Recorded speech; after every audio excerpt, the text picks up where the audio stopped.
Paso del Norte Center for Mental and Emotional Well-Being, and Research Assistant Professor at the Department of Psychology here at the University of Texas at El Paso. Empower Change is a backbone organization for collective impact in mental and emotional well-being, and this year's organizing community for the annual summit. Empower Change is proud to come to the table as a partner and in support of the consortium. It is my pleasure to serve as the Master of Ceremony this year. Achieving optimal mental and emotional well-being for all members of our community lies as much in the responsibility of behavioral health professionals serving on the front line, as well as with our educators preparing those professionals, the leaders making decisions that will lead to systemic change, and the family members of peers in need of support. Your attendance is an affirmation of your support towards continuously improving and strengthening our behavioral health system through collaboration. It is thanks to your support that we have experienced success and will continue to empower the development of targeted strategies for progress. I sincerely hope you will enjoy today and the opportunity for networking and discussion. Just a few housekeeping items before we start with our program. Attendees may find restrooms located at the middle of the tunnel, and signs are posted. Also, please look at the beautiful flower arrangements located in the center of your table. These arrangements can be yours if you have the next birthday. Now, when Empowered Change was asked to organize this year's summit, we were excited. That excitement grew when we were able to secure the Don Haskins Center as our venue. We are fortunate to have the support of the University of Texas at El Paso. And speaking of UTEP, we are honored to have Vice Provost Dr. John Wiebe as a leading member of Empowered Change. It is my pleasure to invite Dr. John Wiebe on stage to help us welcome us all to the Don Haskins Center.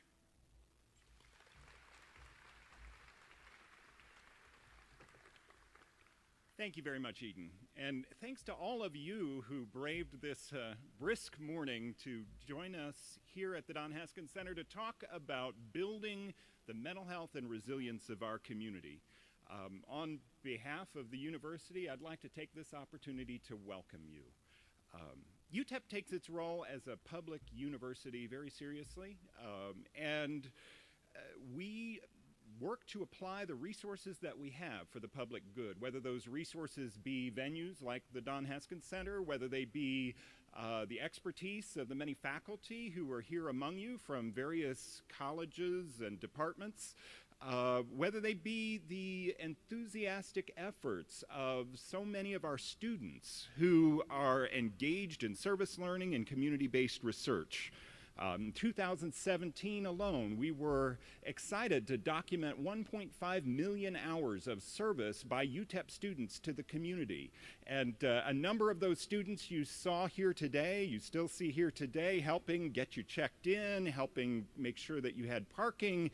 And they're here today to learn about mental and behavioral well-being here in El Paso and what we can do to make that happen. You can identify our students, certainly many of our students, by the Empower Change buttons that they're wearing. In addition to welcoming you to UTEP today, I have the opportunity to introduce our next speaker, who is Tracy Yellen.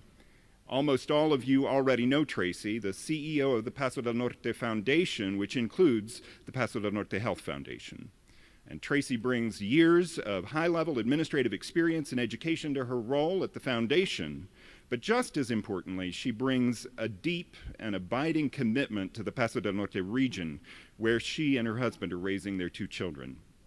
I've been privileged to work with her for the years she's been at the foundation in various ways, and I know, as many of you do, her insightful perspective, her willingness to ask tough questions, and her passion for collaborating to get things done that will move our community in the right direction. And we've been fortunate that all of those gifts of hers have been especially focused during the last year on the topic of behavioral health as she stepped forward to chair the Executive Council of the Behavioral Health Consortium. So I'd ask you to help me welcome Tracy Yellen to the stage.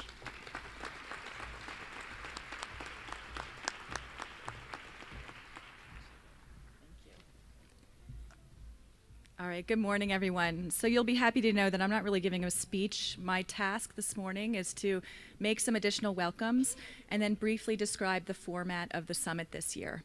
I love that we're in the Haskins Center for so many reasons. My husband is a former UTEP minor, and his number is retired up here on these banners, not as Steve Yellen, but number 14 as Nate Archibald. So it was retired after he wore it.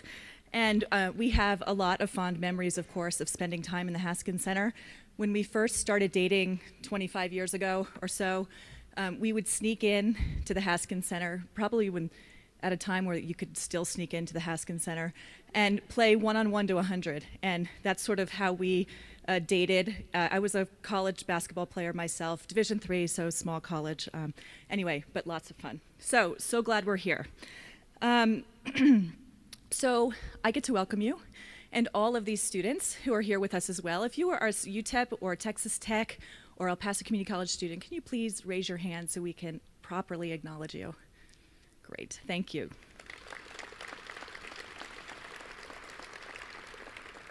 I also get to welcome and thank our elected officials for taking the time this morning to be with us.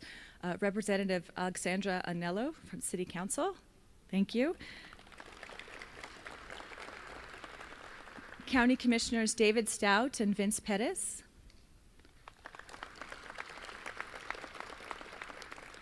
Judge Francisco Dominguez.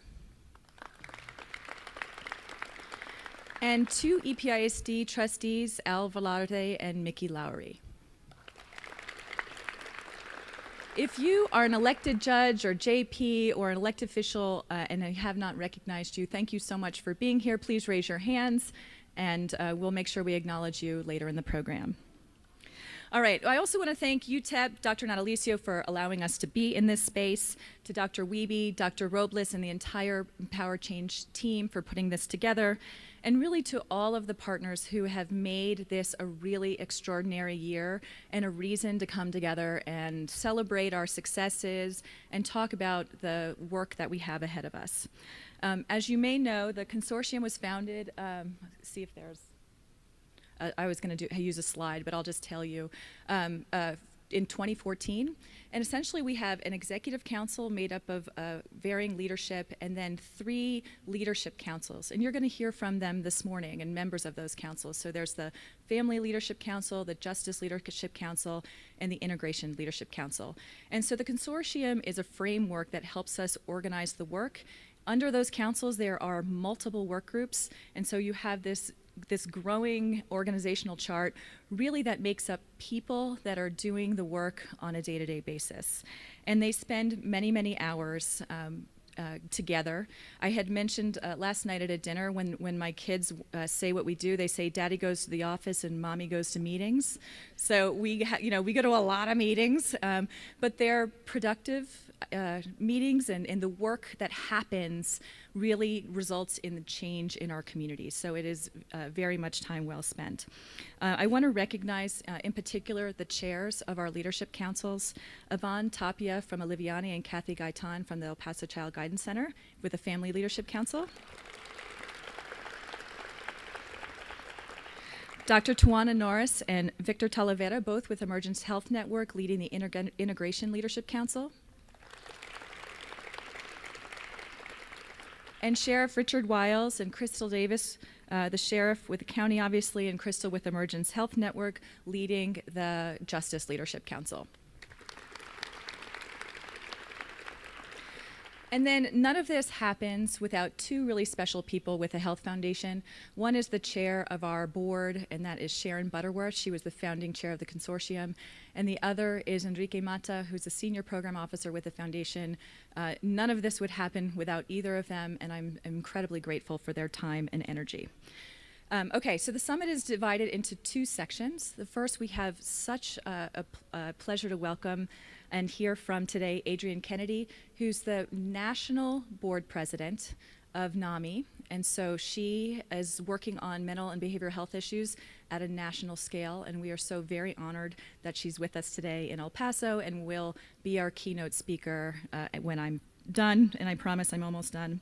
And then we'll be followed by 3 panels. And we're very grateful to Bob Moore for taking the time to facilitate, moderate these panels for us. We're going to hear not from the chairs of these panels, but from members of each of the leadership councils who are doing the work on a day-to-day basis. And they're going to describe some of the progress that we've made over the last year, and also, the work that, again, that we have ahead of us. So you can find detailed work plans for all of the councils on a website called healthypasodelnorte.org. So if we give you permission, you can Google it now if you'd like, healthypasodelnorte.org, and you can find under the mental health tab, you'll see the work plans for each of the councils and what we'd like to accomplish in the next 2 to 3 years. So measurable objectives, we have our eyes focused on the ball, good, analogy for where we are. But anyway, please, we didn't print those, but we encourage you to take time to look at them. And that's some of the work that they're going to describe today during the panel sessions. Okay, with that, there's no better place again to be than the Haskin Center. This is a team effort, and Enrique reminded me that there's no I in team, and that if you replace I with we, illness becomes wellness, and certainly that's what we're working towards today. So thank you very much for being here, and we look forward to this morning.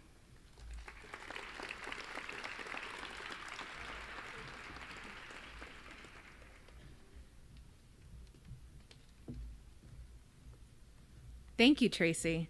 I would like now to introduce to you Jim Jopling.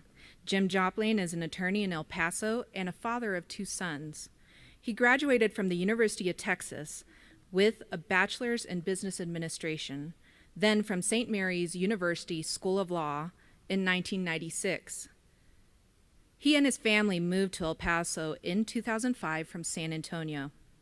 Jim has served as a board member of the El Paso County Trial Lawyers Association, as treasurer of the Border Bankruptcy Bar Association, and on the vestry of his church. He is a proud family member of NAMI, a certified family-to-family instructor, and current president of the board of directors for NAMI El Paso. Please help me welcome Jim Jopling.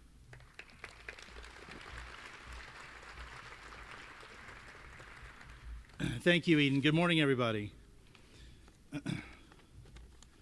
I'd like to start by thanking Empower Change for hosting the summit. I'd like to thank the Paso del Norte Health Foundation for facilitating the El Paso Behavioral Health Consortium.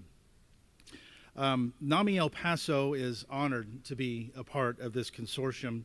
We're honored to work with our other local partners so that we can collaborate with our community in order to bring quality mental health care and focus on the needs for mental health care in different areas and institutions within our community, especially with respect to our criminal justice system, law enforcement, our veterans groups, families, children, the homeless, and with other individuals, really with every citizen of this community.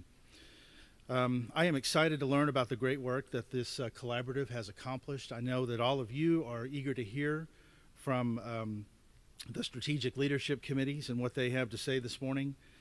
I am honored to serve on the board and as a volunteer for NAMI El Paso, especially now during a time when NAMI El Paso was aggressively expanding into the community to spread our message and to offer the help and education and advocacy that we provide. And we have some of our staff members here. Would you guys please raise your hands so that you could be recognized?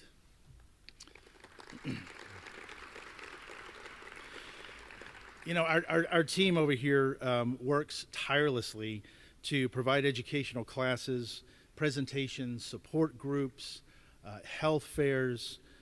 They create advocates, and they do so much more so that individuals living with mental illness, whether they are diagnosed or whether they are family members of the diagnosed, can build better lives for themselves. Our program coordinator, Denise, over here will tell you that, it wasn't that long, maybe just a few short years ago, when she was on the phone calling organizations and institutions and basically begging them to allow us to come in and present to them. Excuse me, and it's my understanding she really no longer places those phone calls. She is now receiving those phone calls. Those institutions are calling her, asking and inviting us into their organizations to present. And I think that is testimony to the progress that we have made over the last couple of years. Just a couple of weeks ago, we had our biggest fundraising event for the year, our NAMI Walk 2018, at which over 700 mental health heroes registered to walk, got together and talked and collaborated on mental health issues and how to eliminate stigma. We were able to raise over $70,000 for our little organization. Together, we are educating ourselves, we are educating the community about mental health, the need for more and improved mental health care in our community, the need for improved awareness and sensitivity to mental health issues in all parts of our community, at the individual level and at different institutional levels. We're helping others cope with their mental health issues on an individual and personal level, and we are making daily progress toward our goal of eliminating the stigma which inexplicably attaches itself to mental health issues. All of this is made possible by the Think Change initiative from the Paso del Norte Health Foundation and by our partnerships with other organizations in our community, such as Family Services of El Paso, the El Paso Behavioral Health System, the Stephen A. Cohen Military Family Clinic at Endeavors, Emergence Health Network, Amerig Group, and really too many others to name right now, but also with everyone in this room. It's clear today that El Pasoans have better access to the care, the education, and the support that they need to cope with mental health issues in their lives. And NAMI El Paso is so proud and so honored to take part in that with all of you. As many of you know, NAMI El Paso is a local affiliate of the nation's largest grassroots mental health organization, which is the National Alliance on Mental Health. Through local and state affiliates, NAMI is helping families and their loved ones nationwide. NAMI also does a lot of advocacy work in Washington, D.C. and in state capitals throughout the country. We do this so that all Americans can have access to quality health care. Today we have with us Adrienne Kennedy, who is the NAMI board president, and it is my honor to introduce her today. Ms. Kennedy is a retired educator and administrator and researcher who devotes herself to mental health advocacy. After profound experiences with mental health issues of family members, and as their crisis, required her full-time caregiving, she resigned her doctoral candidacy at the College of Education at the University of Texas at Austin. She became active with NAMI, and in 2016, the Texas Supreme Court Chief Justice Nathan Hecht appointed Ms. Kennedy as one of the 6 advisors to the Texas Judicial Council. In 2018, Ms. Kennedy was named Commissioner to the Texas Judicial Commission on Mental Health, established by the Texas Supreme Court and the Court of Criminal Appeals. Ms. Kennedy is no stranger to El Paso. She has visited many times to come out here and train the NAMI El Paso volunteers as a state trainer, making her part of our NAMI El Paso family. She's also served on her local NAMI, and during her time as president, her local NAMI was given the high honor of being the local affiliate of the year by the National NAMI organization. It's my pleasure and honor to introduce Ms. Kennedy. Please join me in welcoming Adrienne Kennedy.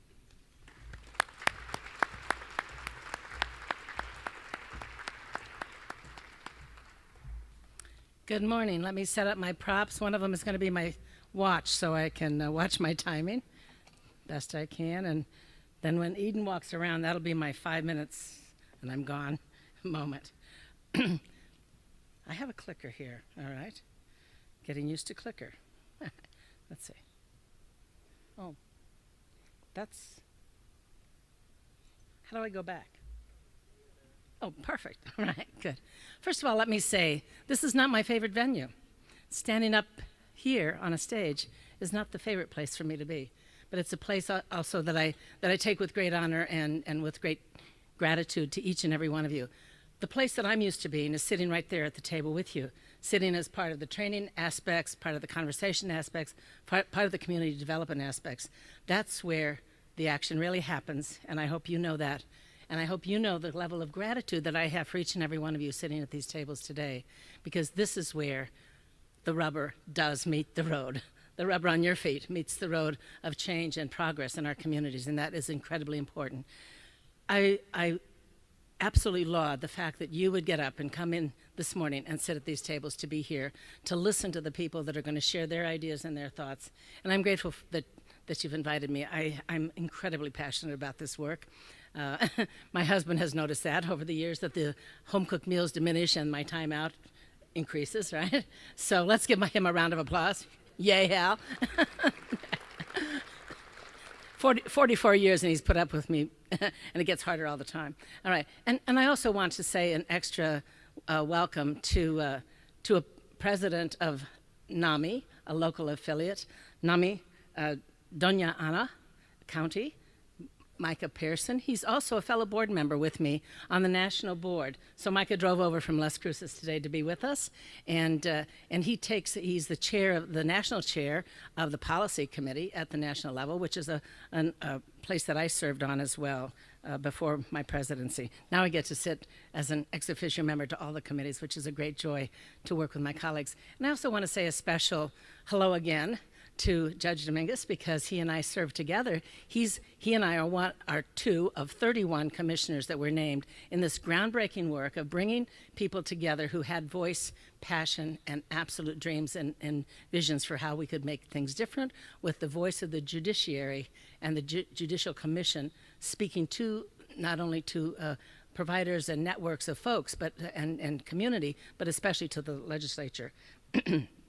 Let me say, I'm going to tell you a little silly story, and that is what happened when my grandson, I have 10 grandchildren, and when my two grandsons in Austin heard that I was elected president on July 1st this year, the first thing they said to me, does that mean we can carry the banner again for NAMI Austin in the walk? Because you were president before and we got to carry the banner and walk up Congress Avenue. I said, no, this doesn't come with that kind of perk. They went, oh, well. So that was as far as it got. Okay, our journeys are both personal and public, and basically each and every one of you know that. Each and every one of you stand in a very personal place, in a personal relationship with mental health and mental wellness and full and total wellness, and I want to be talking about that a lot today. But so we have a personal place and we have this public place, and the public face is the face of change and the face of courage, and you are it, okay?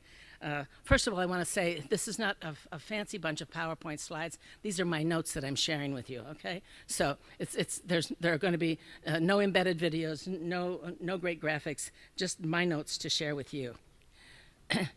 So here it is. Best cases start with being passionate about life. Everybody's hand flies up on that one, I hope. Persistent as change agents, hugely important. I mean, you and the person sitting next to you and the people around your table are change agents, and we want to both congratulate, empower, and inspire us to keep going. We have to be fearless about facing realities. Huge. Committed lifelong learners, yes, absolutely. Excited about making a difference, and I bet that's why you're here today, because you are excited about making a difference, and you know you're part of that. And then, of course, tolerant of the bumpy rides. I want to tell you one thing that someone taught me just a couple of weeks ago was when I was in Chicago at the APA, called the Stockdale Paradox. How many of you have ever heard of the Stockdale Paradox? I had never heard of it either. And someone said to me after I had spoken there, you remind me of Admiral Stockdale's comments about what kept him alive as a prisoner in Vietnam. He was the highest ranking prisoner ever in Vietnam. And basically his paradox was, it wasn't the people who were saying everything's going to be fine, we're going to be out by Christmas. Oh, everything's going to be fine. No, we'll be out by spring. Oh, everything will be fine. We'll be out by next, Thanksgiving. And when those markers didn't get met, people sunk and they couldn't sustain themselves, okay? So he said, and this was, by the way, featured in James Collins's book, Good to Great. And James Collins is the one that named it, the Stockdale Paradox. You must never confuse faith that you will prevail, which you can never lose, the faith that you will prevail, with the discipline to confront your current reality. I think that says a lot, because in fact we have got to sustain that faith that we will prevail to make change. So, of all those 6 bullets, pick your 3 favorites, okay? Pick your 3 favorites right now and say, yeah, those are my 3 favorites. And then organize the rest around everything else you are and do and believe and care about.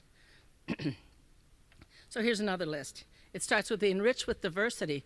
Diversity gives us all kinds of lenses to see, experience, feel, and act in the world. And this diversity is incredibly important at every level. Diversity of life experience, diversity of point of view, diversity of background, diversity of even those things we care about. When we bring all those pieces together, we care differently, we care more, and we listen better. And we have to do that listening all the time. And I want you to know also that you've heard the word before with some of the people that have already been here, that these have to be broad and systemic, not simplistic actions that we take. And we can only take broad and systemic actions together in these circles, in these tables, and in these discussion areas, and in these councils. Also, the whole notion of the strong contact with the community, because if we don't connect with the community, we're not connecting with real life, and we just can't get just intellectual in our heads about this stuff, okay? And of course, we must be big on the why that inspires. You know, Simon Sinek wrote a great book called Start with the Why.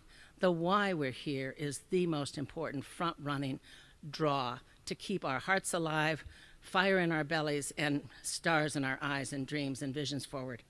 We have to be strength-based. And then, of course, the other thing I just learned a couple weeks, well, actually, it was this weekend I did a training in NAMI for NAMI Basics, and one of the men in the training, you know, was a great gift to me, and he knows that, as all of them were. He mentioned something that I didn't know, and that is, it's been proven now in social psychology that how we frame our conversation, how we frame our push forward absolutely matters. That if we frame it on bad news, if we frame it on fear and worry and concern and all the heavy statistics we could be looking at, we get stuck there. But if we frame it on well-being, we get drawn forward. And so, and in fact, also people who are professional strategic communicators know this and practice it all the time. So I would challenge us, I challenge myself all the time, how do we frame and reframe for the well-being part? There's new research about this. Basically, it's from the National Human Services Assembly in Washington, D.C., and they represent 80 human services, large consortia, large organization around the country. We have to be solution-centered, fuller, broader, and skills enriched by the kinds of perceptions that we can bring to our collaborative work. We have to be vibrant and healthy, and that the vibrancy and the healthiness needs to be our focus, because that's the wide and bold vision that will draw others with us, okay? So here's a list. I love this list. Innovative, unafraid.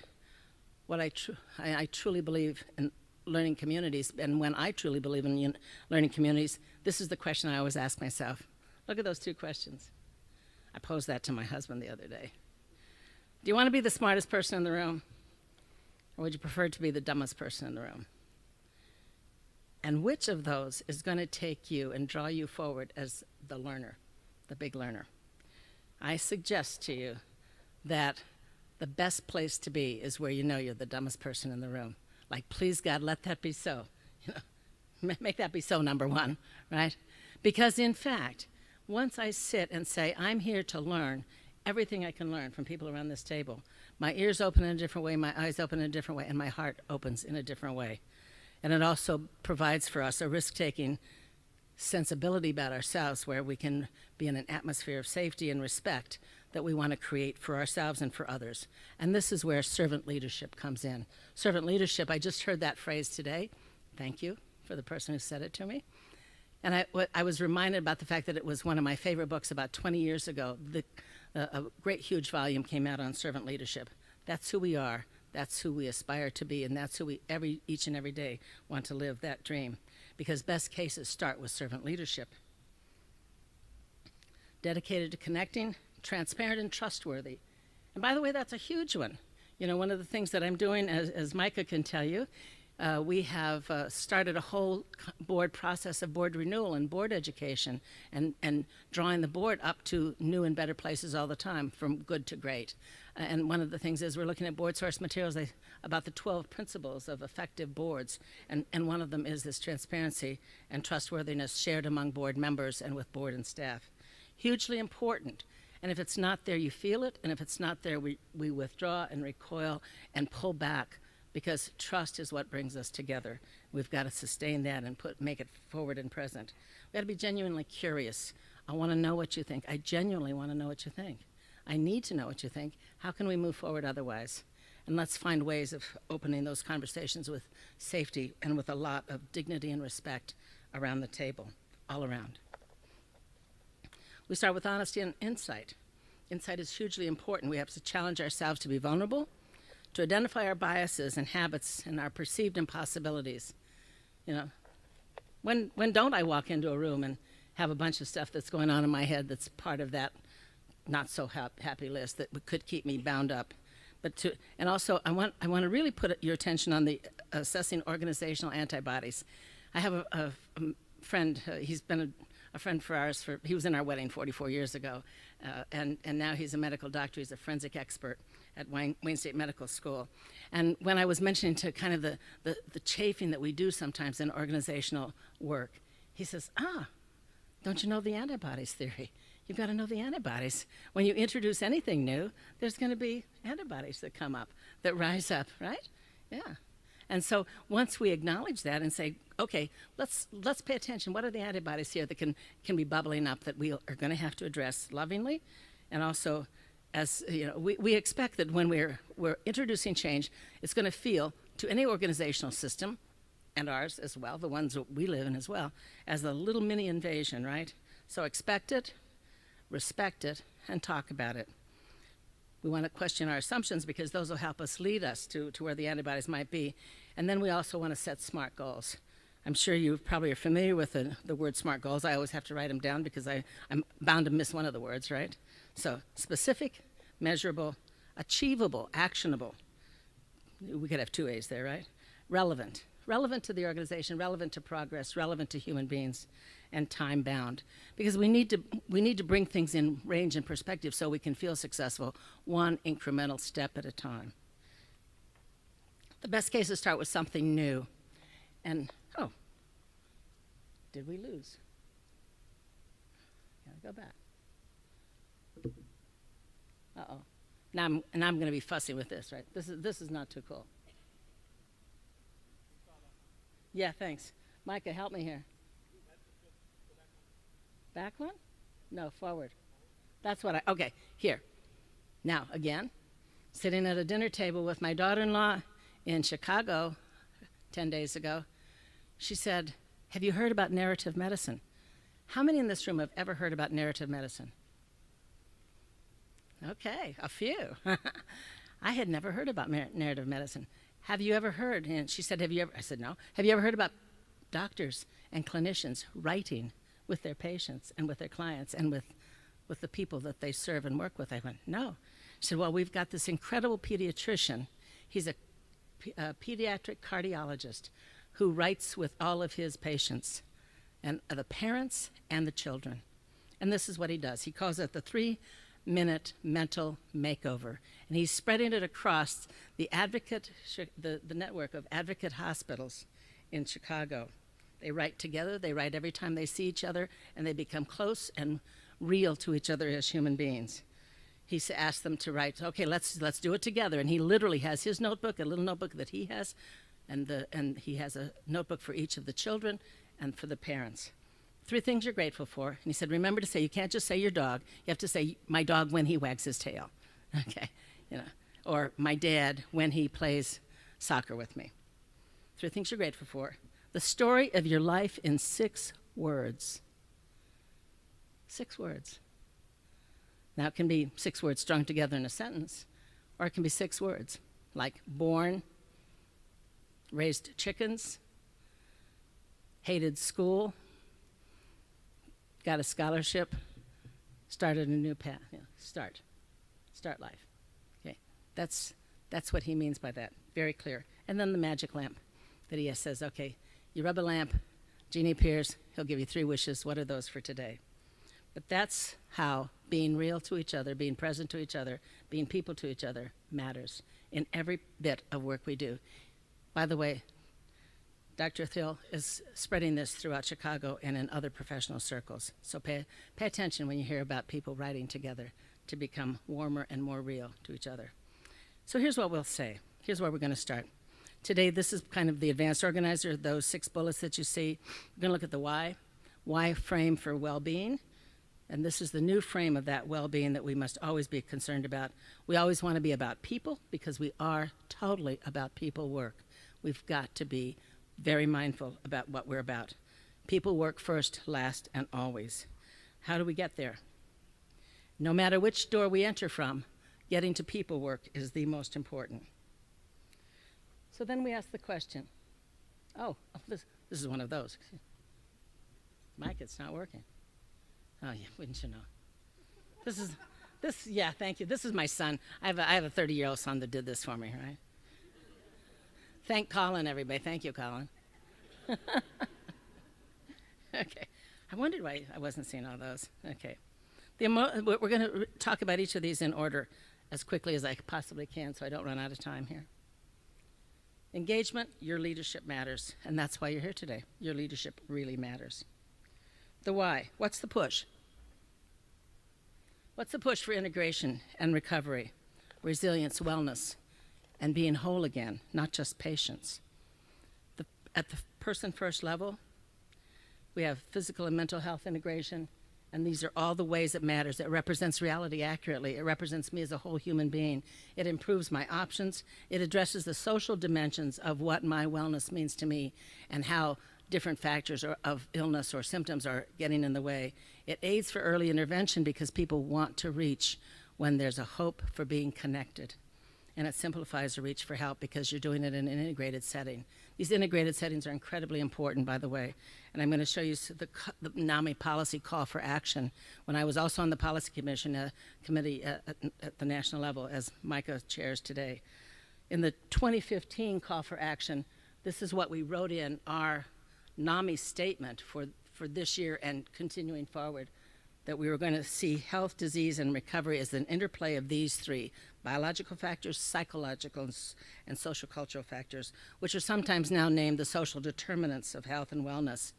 But all in all, it's about being connected. Every single one of those is about being connected to the reality of our lives and the reality of our dreams for reclaiming the person we always know we're capable of being and we need to be again, and we need to get there. How do we get there? Well, we know that NAMI knows and pushes hard for the policymakers and providers, healthcare funders, and all of us who have to set the frame for this new work about the need for integration of physical, mental health, and health care. Each impacts the other because we're so tightly intertwined. Sometimes that integration seems to complicate the clinical picture, but then we have to lift it out of just the clinical and see ourselves doing people work. Separation creates mistakes, by the way, and it allows for gaps. One of the most stunning gaps of my experience in my son's illness, the inbreaking of a complete and total psychotic break at 23 years old, that we heard on a phone call on January 16th, 1999, from Orange County Emergency Room. And the doc said to us on the phone, I have a guy here, I don't know who he is. He was brought in by EMS, tearing his clothes off in a neighborhood that, thank goodness, was home from work on a Saturday morning and could call for EMS. And my son remembers the people saying, just get the body bag, this kid is gone, as he lost consciousness, okay? And what they thought was that once they had revived him, was that he was, they took a simple picture. It was some druggie that fell over. They had been in the emergency room. He had been in the emergency room 4 hours earlier with his girlfriend saying he hasn't slept in 5 days. He's been doing a ton of marijuana with my stepdad, and he hasn't slept, and he's seeing things and is totally delusional and hallucinating. And they said, give him some Benadryl and get him to sleep a few hours, get him to sleep. and they sent him home. But when he was brought back by EMS, it turns out that they still thought he was a drug case. We flew out, picked him up, brought him back to Austin, Texas. And it was the fact that he had, simultaneous to all this other pouring in on his life, he had suddenly become autoimmune type 1 diabetic, and his blood sugars were ranging between 400 and 700. Very, very serious. And that even took them in Austin, not just in an emergency room, but in a really good hospital in Austin. It took them 3 days to figure that out. So when I say integrated, you know how powerfully that word, how much power that word has for me and how important it is. Okay, so the other part of the call, come on, are you kidding me? What's the magic? Is this, okay. So, measuring the impact of illness, everyone touches the other. And by the way, I kept these slides in as much to say that this is not where we want to get stuck. Because in fact, what we know by the notion of changing the frame is that we want to concentrate on the good news, what we can do about these big numbers. The why is to fix it and to be not strictly cost-driven, but people-driven, okay? You know these numbers, you know the impact, but it's not these numbers that are very serious indeed are not the most important. What motivates us, it may motivate some, but what motivates us on the ground, our boots on the ground, is the wellness we can bring and the change and the turnaround that we want to make in those numbers. The turnaround that we want to make in these numbers as well.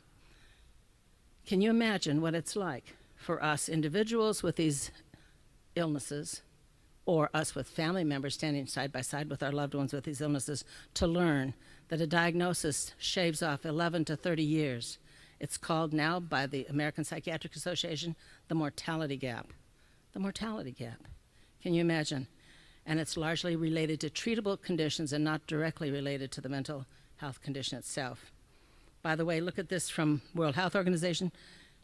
World Health considers that it's 37% of healthy life years lost.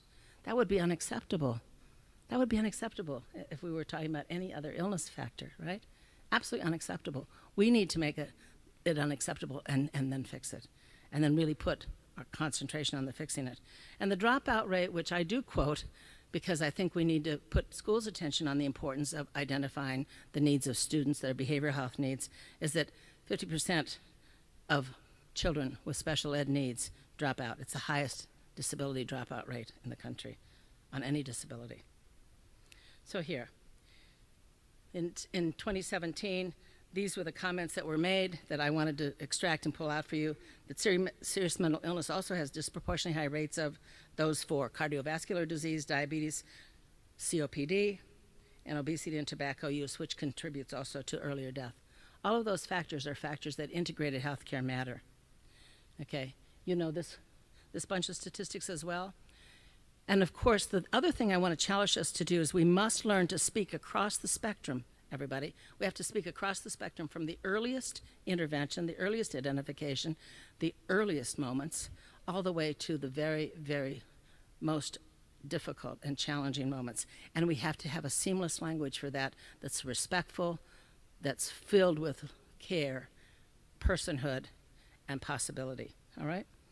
The early onset data tells us that 50% show signs by age 14, so if we start looking and paying attention, if I had had some of the NAMI materials as I was raising, my husband and I were raising our 5 children, I could have diagnosed at least 2 of our children with very serious onset issues at 5 and 6 and 7 years old. They looked like the idiosyncrasies of very bright children. They were that, but they also were the antecedents to the precedents to other things that were going to come along later. My daughter, who developed very severe OCD even at a young age, but of course, as I say, it looked like the idiosyncrasies of a very bright child, later then developed very severe anxiety disorder, trying to hide the OCD stuff, right? And then later, she also developed very severe depression around trying to manage the anxiety. Do you see how these things cascade and tumble one onto another? This is why early awareness, early language, bringing all the generations along. We need to create generational language that works for everybody because we must have people alert to the wellness opportunities that exist so that they can take those next positive steps. It's incredibly important. You can tell how passionate I am about the communication standards that we need to set for ourselves. So we're very much person first, collaborating, and wellness based. Untreated or undertreated, that's a heavy list, okay? I'm going to show you a new frame of that. I want you to read that and just feel how it sets with you. We say that, and this is a slide that I have used before, and statements that that Micah and I and others in the mental health world are used to using. So we know that untreated or undertreated disorders become more severe, more difficult to treat, and have a poor lifetime prognosis. But let's look at the reframe of that. Treated and well-treated disorders become less severe, become more manageable, and have much, much better lifetime prognosis. Now, where do we want to be? Let's be on that frame. Let's be in that. This also, a whole bunch of very difficult, challenging news, but I want us to look at it differently. I don't want us to get trapped with these numbers. I want us to get connected to the people that these numbers represent, and then the good that we can do by being very strategic, very passionate, very present. The reason I'm really passionate about the place that we are in history right now is that we stand at a threshold of incredible breakthroughs. Incredible breakthroughs. We've finally seen medical science come to the table in ways that it didn't happen for the first 3/4 of the 20th century, but now in the 21st century, we have medical science. We have a tremendous amount of research.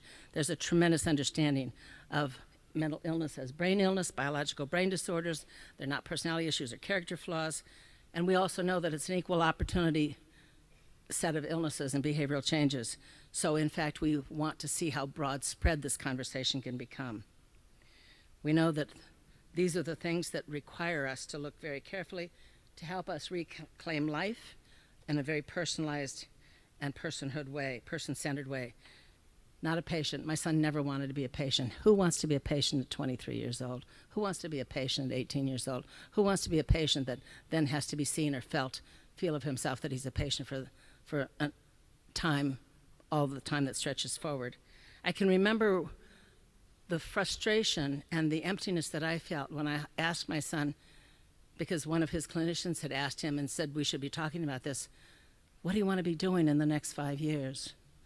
And we were having this friendly morning conversation around the breakfast table. And he looked at me and said, and this was when he was 32.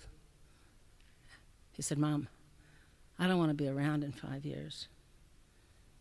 This was not an absolute signal or any kind of commitment toward suicidality. It was toward the emptiness that he was feeling of his life of illness rather than the opportunity of wellness. And that's how we need to reframe everything. Reframe everything around the personhood and the dreams that he had. I asked him, is anybody else talking to you about your dreams and your visions and your opportunities and what you're thinking about doing as you go back? He was working for Steven Seagal in Under Siege 2 when he became so ill. Okay, he was a project manager, opening a $16 million sound studio every day. Okay, and then bottom out on a very severe set of illnesses coming simultaneously. So we want to have a future that's worth having and worth working toward, and create that future picture and possibility. Medical science is at a place that it's never been before. I'm so thrilled to tell you that I sit on a group called Advancing Discoveries with the Broad Institute, NAMI, the Broad Institute, the Stanley Institute, which got the first largest grant, $625 million from a single individual to do more research. So we're right at the precipice. We're right at the edge of some great breakthroughs. But guess what? We need so many of us changing the frame, changing the conversation, and making it really a robust message of wellness and opportunity, possibility, and personhood, because that's the only thing that's going to make people reach for the new treatments that are coming our way. We've got to change that frame because there's so much wonderful stuff happening. I mean, when I talk to computer folks working at the Broad Institute and their faces light up saying, we can do calculations on these epigenetic changes that would have taken months before, and we can do it in 4 hours.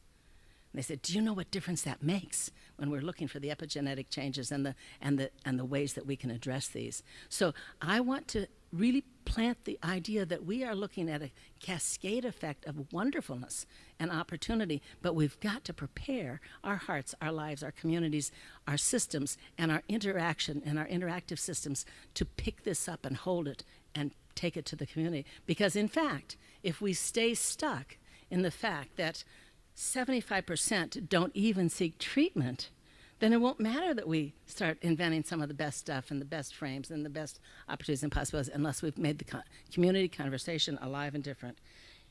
You know this one. We have genetic factors, we have biological life experiences, brain chemistry, compounding vulnerabilities. We can look at this as the, oh my gosh, it can happen all those ways, and then we're really sunk, and those are really tough things. But what about if we turn that around, because we know the plasticity of the brain, the resilience of the human condition, the resilience of human dreams and visions and values and personhood, if we stay in that place?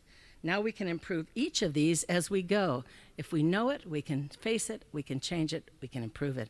And this is where I want us to put our attention.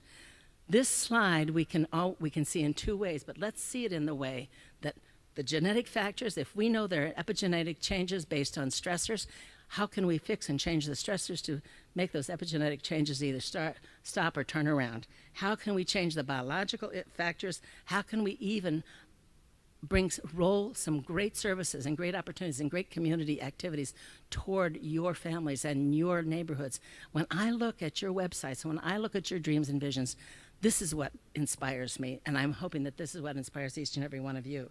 Resiliency, recovery, brain plasticity, life changes. Let's take them seriously, because this list can be looked at two different ways. Do you agree with me? We can look at this list two different ways. I want you to see opportunity at the end of every one of those.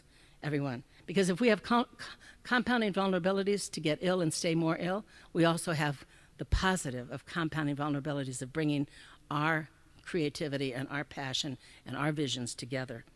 Okay? So these are some more of the bad news statistics, but let's turn them around. What if, look at that bottom one, about 55.8% receive no treatment at all in co-occurring disorders. And I know we have some co-occurring disorder experts in the room. You know, people who've lived it, who've been there, who've seen it, who've worked on it, who've been part of the community to try to turn this around. We need to put good attention on here, and integrated care is one of the ways to do it. The good news is each of these give us more insight for the opportunity of connectedness, and this is about the opportunity of connectedness. I want to end now with an unabashed advertisement for NAMI, because NAMI, yeah, thank you, bear with me, okay. NAMI, it took my husband and me 6.5 years to find NAMI after our son's inbreaking of very severe illness. That was 6 years, 5.5 months too long. And you want to know what puts the fire in my belly now? It's remembering how much time we lost, how much opportunity it was lost. Even though we had the books to read, we had the shoulder to the wheel, we absolutely believed in and connected to everything we could possibly be doing and wanted to be doing, but we didn't have that community of connectedness that put us side by side with other family members, that put my son side by side with other people who were working on their recovery.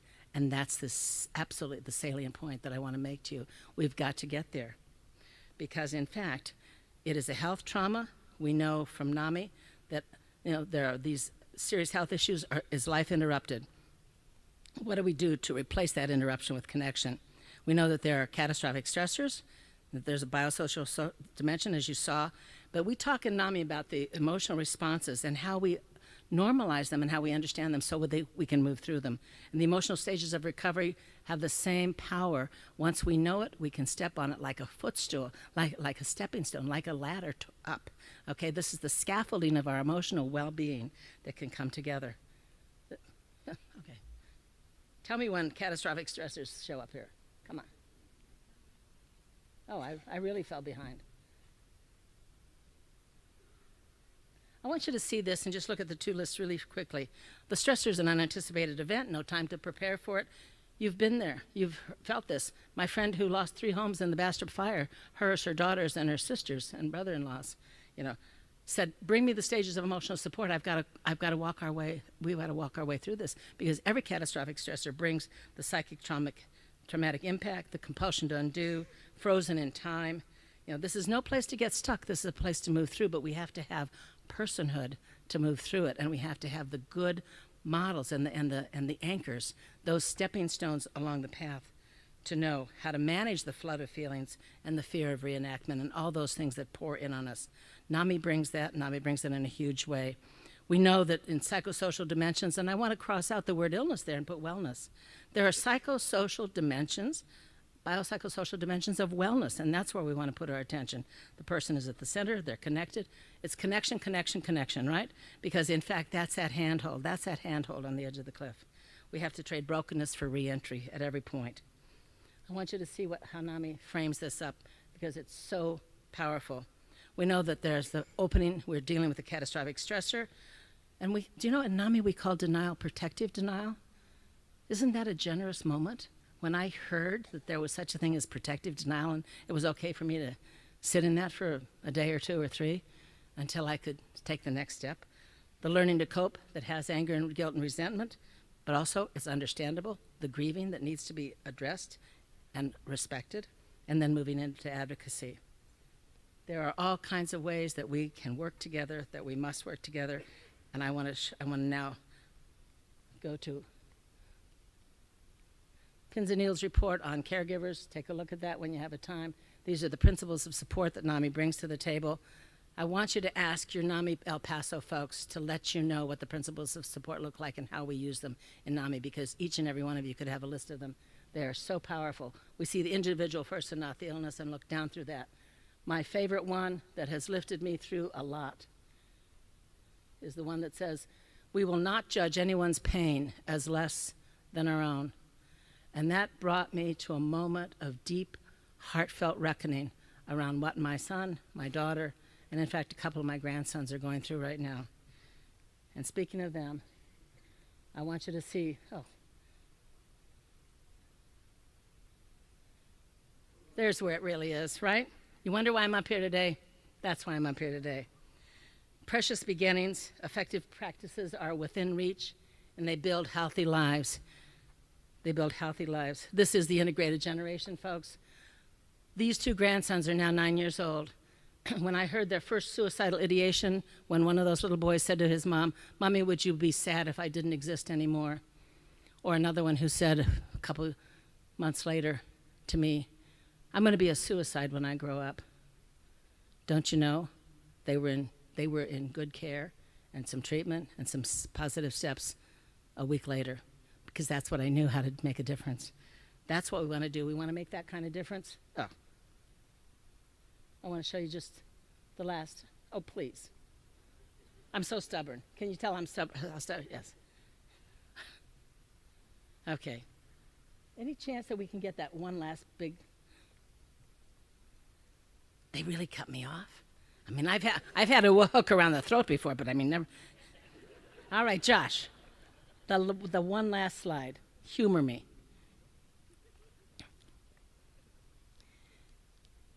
I have the great privilege to have lived the life I've lived side by side with courageous people facing very serious illnesses. My father had paranoid schizophrenia. And I asked my mother when I was 15, I said, if I can just talk to somebody someday, Mommy, and know that it was not my fault.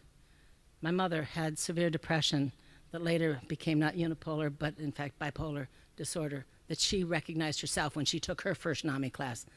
But that took her until 85 years old. She had the best last years of her life with an accurate diagnosis. Okay, so what I want to tell you is that life is where it's at, passion is where it's at, hope, dreams for the future is where it's at. And together we can create bright new days. And those are to my 10 grandchildren who will know the hero that they had never met. But he is a hero in our lives, and he's a hero in my life. That's the son we lost at 41 years old. From the complications of severe mental illness and physical illness, he probably died of sudden bed death, which in fact the American Diabetes Society never told me about. But he died from the inability to treat his diabetes in the presence of severe illness over the presence of many years. I want us to go out and do the people work that we're called to do with the courage and the dreams and the visions that we can bring to it. Thank you so much.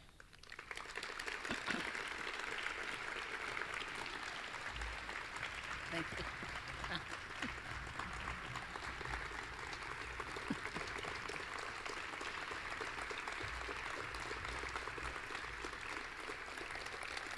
My husband will be very pleased. I always have to make the dinners that I'm not making worth it to him. Say, Well, I think they connected with some of the things I said in El Paso. Thank you for having me here. It's a great joy and it's a great privilege to be among you. I'm so inspired by all that I see. Thank you. Ah.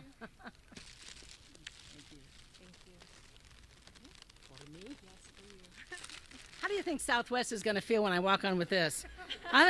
That's exciting. Thank you, everybody.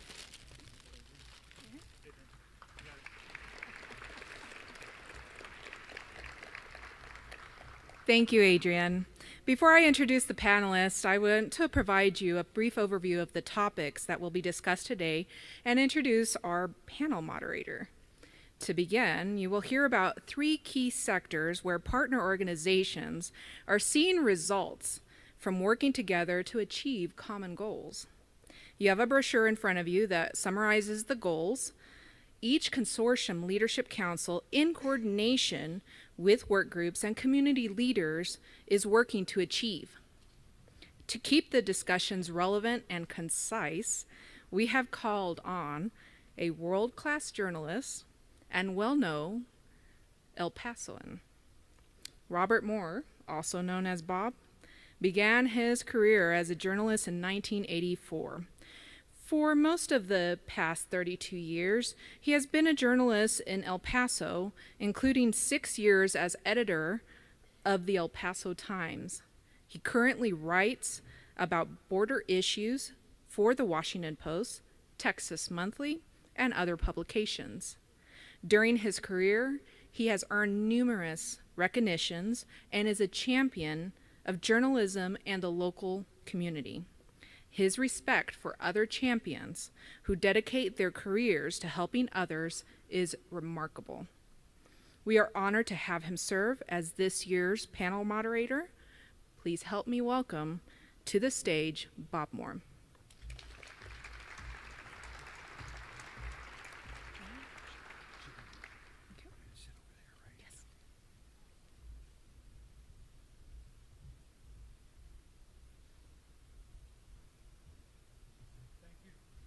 Is this on? There we go. Thank you, Dr. Robles. I appreciate the introduction, and thank you all for coming out this morning. We're going to start with a video that will explain the work of the first panel we'll bring up here, which is our Family Leadership Council. So we'll watch this video, and then we'll invite our panel members to come up.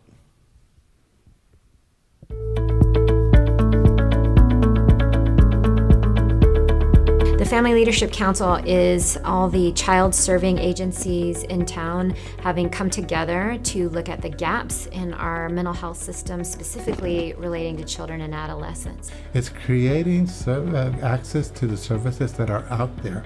I think for many years we existed, didn't talk to each other, so didn't coordinate services as well. A lot of good relationships have been built out of meeting and networking and building that trust between agencies. So we have 5 different work groups that have stemmed out of the Family Leadership Council. Each work group was created around the different goals that the group established. So some examples are mental health in schools, increasing collaborations, education, and foster care. Biggest hurdle that I'm looking at and hoping to work collaboratively with Child Protective Services in helping develop more foster homes for teenage or for adolescent that are in the community that are needing foster care. One of the particular projects that we're working on right now as a community collaborative is reaching teens, which is an evidence-informed toolkit.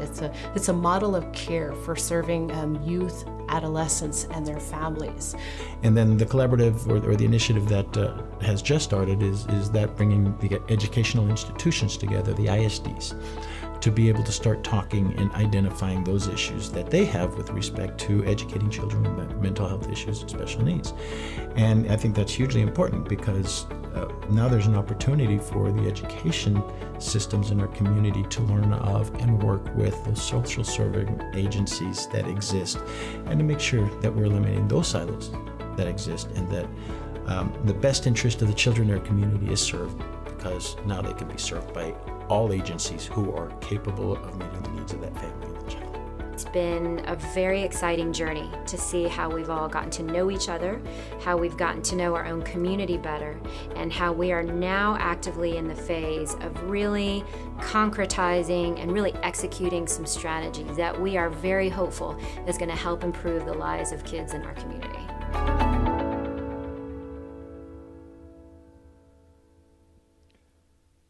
I'd like to invite our panelists from the Family Leadership Council to come up on stage. And while they're coming up, I know we have other members of the Family Leadership Council in the audience with us, and I'd invite them to stand so that everyone else in the audience can recognize them.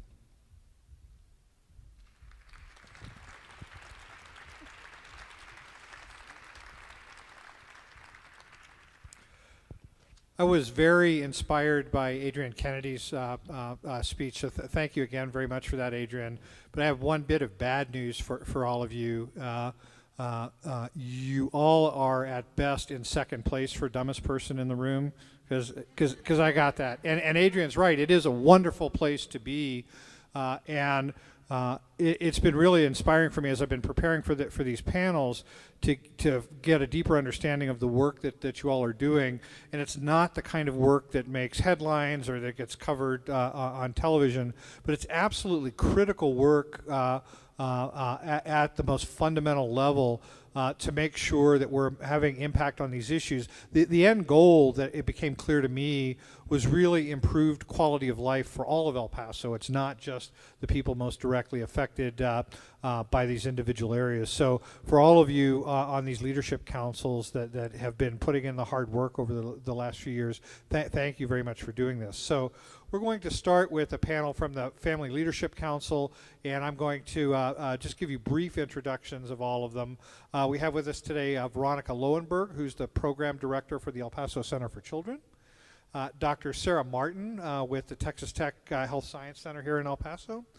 And Kathy Revchak, the Trauma-Informed Care Manager at the El Paso Child Guidance Center. So thank you all for joining us. And I want to start with an issue that has certainly been in the headlines a lot over the last couple of years. And we know that the state of Texas has been under significant pressure to improve its child welfare system, including improving the ways care is provided to children removed from their homes.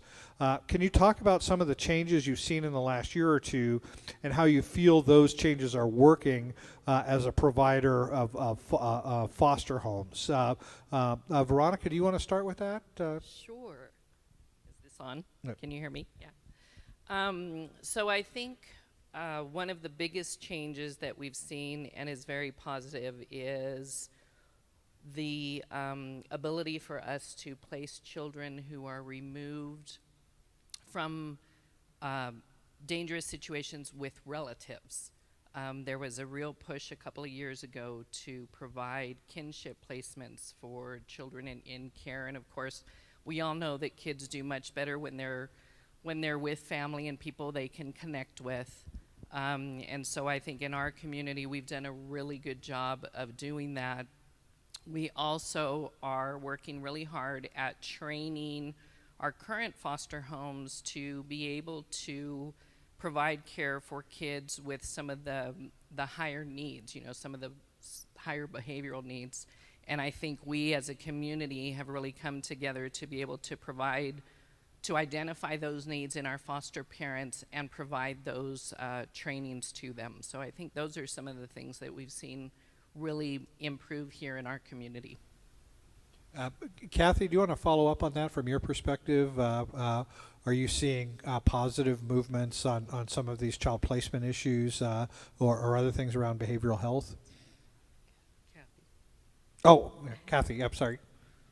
I think Veronica would be the indicator person for that one. So no, that's okay. Forgive me for passing the I'm sorry. That's I fine. thought you said Kathy. No, I repeat did. the question Yep. to me, please. Yep. So can we take the next step on that? And what are the current needs for foster or needs for homes in El Paso in order to prevent children from being placed out of the region? I mean, that's a concern that we all have. In our region, we have a huge need for homes that can care for teenagers. Everybody thinks teenagers are very difficult to care for. We've all been teenagers, and They can be very challenging, but they can also be super awesome. And I think we need to work more at recruiting parents who are willing to care for teenagers and providing those parents with the supports and assurance that they can do it. You know, like I said, we were all teenagers. A lot of us have probably raised teenagers. It's challenging, but it can be done, and it can be very fulfilling. And so I think that's one of the things we need to look at. We also need homes that are going to be able to care for school-aged kids and kids that are, again, having some high needs, behavioral needs. And so this type of collaborative has allowed us to all come together, identify supports for families that aren't in foster care, families that are in foster care, and be able to wrap those families with those supports. So we have 200 or so people here in the audience tonight, so this is a great group of advocates to reach out to, or I said tonight, this morning. Man, my timing is off. So we have a legislative session that's going to begin in January. Certainly in the last legislative session, there was a lot of action around these issues. But from an advocacy basis with the audience that we have here, what would you ask people who are here today to do with the legislature coming up to help meet the needs of local children and to improve the system as a whole? And I'll throw this up to anybody who wants to take a first stab at it, because we are talking about a wide range of possible issues here. Dr. Grant? Hi. One of the things that I think is really important that it's interfering with the health of our children is there's a state law that mandates 90% attendance at school. So right now it's not working for our children. Right now, children either can't leave enough to maintain or improve their mental health, and if they are able to leave, sometimes their education is what's being affected. And of course, the ones that are having the psychiatric or psychological problems are often the ones also having educational problems. So we really need to change that law so it's not so strict. I've worked in many other states, and Texas is very strict on that, which is great. We have a high graduation rate, but it is causing a little bit of suffering. So we need more flexibility in that for for children and adolescents who need to have chronic care. Mental illness is usually chronic, and it needs treatment that's chronic and ongoing. And then once you have reached the recovery phase, there's a certain amount of maintenance that needs to be done. And one of the ways that we can maintain the 90%, or at least somewhere close to that, as well as improving and maintaining health, is to have more integration into the schools. So if you integrate into the schools, it doesn't count as them being gone, so they can maintain their health and be counted as present at school. The schools will get their money for the education, but then of course we have to figure out a way, and that involves shifting funds into the schools so that we can provide care where the children are. So school is a stressful place, although sometimes families are stressful too. But school is stressful for children and teenagers, and so if we could decrease the stress in the schools, increase the amount of health care that can be provided in school, because children spend most of their days at schools, then I think we can maintain and improve health much easier. And we really need to think of everything from a public health model. The greatest good for the greatest amount of people, which right now, health care overall, psychiatric, psychological, and physical health, it's all a free-for-all. A kid's parent decides they need something, and then they run around town trying to find it. That's not a good way to do it. So we need to focus on the greatest good for the greatest number of children. So integration, that's my opinion. To follow up on that, Dr. Martin, you mentioned you've been in a lot of other states that tackled it differently. Are there any other things that you've seen working elsewhere that Texas isn't doing that we ought to be considering? Well, there's not necessarily other states, but other agencies, So I was in the Army for a long time. The Army has a lot of money that they have put into school-based healthcare. Both, it's mostly based on social workers or counselors that are in the schools, not only working directly with the children, but mental health experts, and psychiatry, of course, is part of that too. But that's a little more complicated. Probably the more grassroots thing, and that can be at every school, is a therapist who understands how systems work. If we reduce stress in the schools and we increase the amount of knowledge that teachers have on how to approach children and parents in order to meet their educational needs, but also to make sure they are well, that's where we need to go. And the Army has a model, so we don't have to start from scratch. They spend a lot of money researching it and testing it, and so it's not that it's in a different state. They do have certain programs, but it's only in, right now, I think only 1 or 2 schools in El Paso. So I think we could learn from them, and if we had the money and the space, and I know that Project Vita is really good at finding those 2 things together. So if we could use Project Vita and the Army, we don't have to reinvent the wheel. So we have a model. We just need to, one thing that came out of the school meetings that we just started having is we shouldn't be approaching individual schools. We should be approaching Region 19 and getting them on board. And we already have Fort Bliss Elementary and Milam Elementary where we have started the model, and we just need to expand. Wonderful, and we're fortunate to have 2 APISD trustees in the room with us today too, so you have a hopefully receptive audience to that. Kathy, from your perspective, what issues regarding children and families in particular should the legislature be focusing on come January? Sure. Related to Dr. Martin's comments about both integration and collaboration, I wanted to mention that the Child Guidance Center, together with several other area partners, have been a part of a multi-year effort to build and deepen our commitment to trauma-informed care in our community. Many of us from this local community have been a part of statewide collaborative discussions around developing a blueprint for trauma-informed care that helps inform and guide our collaboration across sectors. So a blueprint that's instructive for the health community, for our school systems, for the behavioral health, criminal justice communities. Many of us will gather in Houston at the beginning of next week for the Judicial Mental Health Summit to approve that blueprint, and that will be passed along to the Texas legislature. So again, many of us on the ground have been compiling, been listening, been bringing our shared experiences from our community to be a part of this statewide legislative advocacy, and I think that's very exciting and very powerful. So, Veronica, issues from your perspective for the legislature? Well, I think the legislature is, right now they're moving towards incentivizing foster care agencies and foster parents by increasing some of the payments for the care that they provide to the children with the higher needs.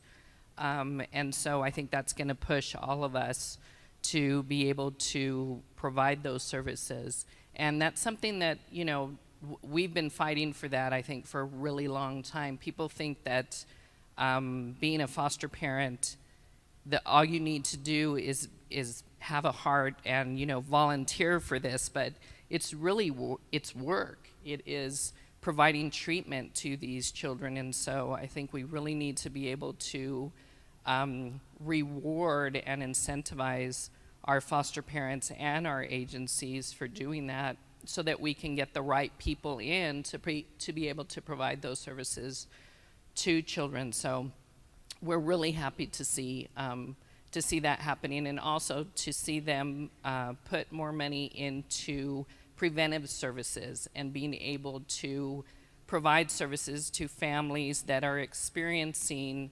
stress and trauma but have not yet reached the point where children have to be removed from the home, so they can work with them in the home. And of course, you know, that's super, because that way we're not having to separate families and we can work with families in their homes. So those are the things that the legislature is working on for us right now. You mentioned the cost issue, which is always important, but are there other barriers to getting foster parents into the network that the legislature could be addressing too, beyond the cost? I think putting money to, I mean, it's a money thing. I really think it's a money Everything's thing. money. And putting money toward providing parents with supports, putting money toward paying for special hospitalizations or treatments or whatever the case may be for foster children so that they can get the help they need, and for parents also who are involved in the system so they can get the help they need to be able to resolve their issues and be reunified from their families. So with their families. So I think unfortunately, it's about money. We saw in the video a discussion of the work groups that have been active as part of the Leadership Council, and each of the work groups has been focusing on specific issues. So we have education and community collaborations, and this has come up a couple of times already just in the panel discussion too. So what are the current goals of the education and community collaborations work groups, and how do they align, and what progress is being made?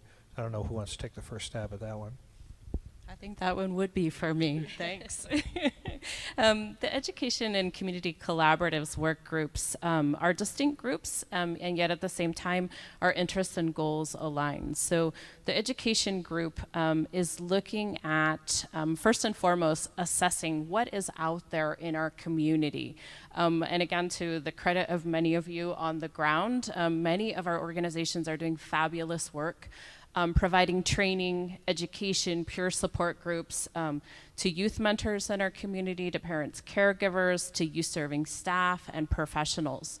And yet, the second piece of what we're doing is trying to identify what are the gaps, what are the needs that exist in our community, how can we further support our youth, further support those that are caring for them most intimately in gaining the knowledge and skills that they need. So our current goals are really around assessment, addressing gaps, and then they're trying to survey amongst the evidence-based and promising training tools that are out there, which ones do we really want to throw more of our energy and weight behind as a community.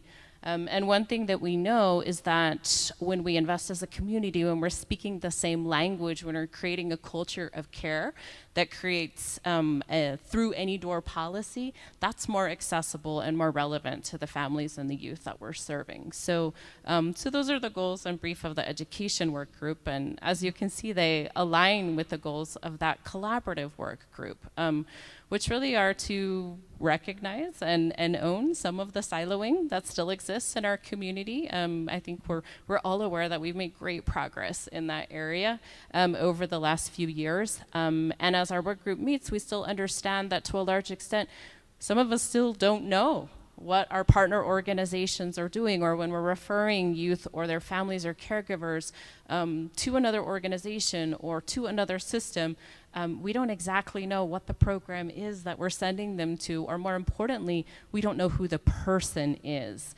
to whom we're entrusting their care. So the goals of the community collaborative group are really to first better understand who we are, what we're doing, and what's available to the youth and their families, and secondly, to deepen our partnerships and relationships so that we really do create, again, that through any door policy, a culture of care that allows us to provide a warm handoff and ultimately better care to our youth and families. So that's education and community collaboratives. You mentioned gaps, and I think that's obviously a focus for the entirety of this work we're going to be talking about today.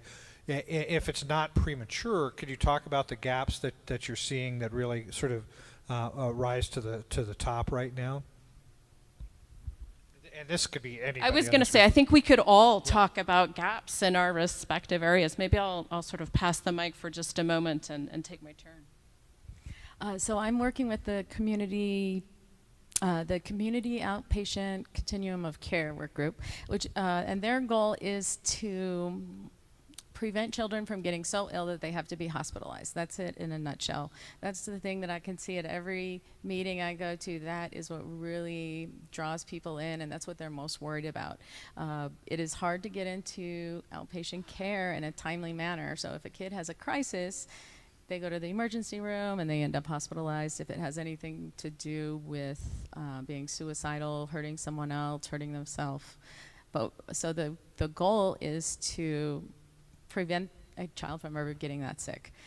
But people cannot get into clinics fast enough. There are not enough treatment programs that are in between regular outpatient care, where you might go to the doctor every couple months, go to your therapist once a week or once a month, and something where, okay, you can still sleep at home, your parents can still take care of you at night, but you need something every day, or 5 days a week, or 3 days a week. So that's what we're focusing on. A lot of it goes back to the school system, not really the school system, the state law having to do with 90% attendance. If somebody needs 5 days a week for 5 hours a day of group and individual therapy, they've shot their 90%. It's very difficult. So we need to have some of this in-between care that's more intense in the school system, or the school system into this intensive outpatient care. So that's what we really want to ramp up. We also want to ramp up, and it goes back to the community collaboration group, everybody understanding what is in the community. So one of the concrete things that can I talk about what we've already achieved? Is that right? Absolutely. I know you asked for gaps, but No. I got to put this in before we run out of our time. We got to get the wins out there. Okay, so one of the most concrete things that we've achieved with the help of UTEP and Empowered Change is that we have, I say we, yeah, it is. It's the city of El Paso and then surrounding areas. We have a website where you can look up all the ones that we've identified. Every day I find another one that we need to add to the list, but it is a website that people can access the phone numbers and addresses of people who provide care in the community to not just children, but to people of all ages. And we have very specific goals on how we need to improve that. We want to have one site where you access it for providers so people know who to refer to, but then also so that anybody in the community can go on there and see what is available and see if their child will qualify for that treatment. So that is a very concrete goal that's gone really well. So we're very happy about that. And UTEP really helped us because, we're all clinicians and we don't know about that, how to make websites. And so they have made us a website and everybody's so happy. So, Veronica, I'll turn it over to you then, too. The same question about the gaps that any work groups you're involved in might have identified. And then also, please talk about any successes that you've had in your work so far. So I think, of course, we're always looking to increase capacity of foster homes for the children in our community. Texas is a big state, and we're kind of in this corner. And sometimes we're forgotten, and when we don't have homes in El Paso for our kids, we have to send them far, far away, and then that causes problems for reunification because families can't work on their problems when they're not in the same city, and there's someone in San Antonio or Austin or Houston or Dallas. So we're really working hard at trying to increase the number of foster homes here in El Paso, and I think we've done a really good job of bringing all the child placing agencies together to work as one team in recruiting foster parents because, of course, each of us has our own little niche, and we want to be able to provide placements, but sometimes we don't want to work together because this agency is going to get more placements than this one. So I think we've done a really good job of working with CPS, with our agencies in El Paso, and taking the initiative in just opening homes so that we can provide those homes for teenagers and kids so they don't have to be sent away. And you know, and making sure that those homes, as I mentioned before, are well trained so that kids also don't have to be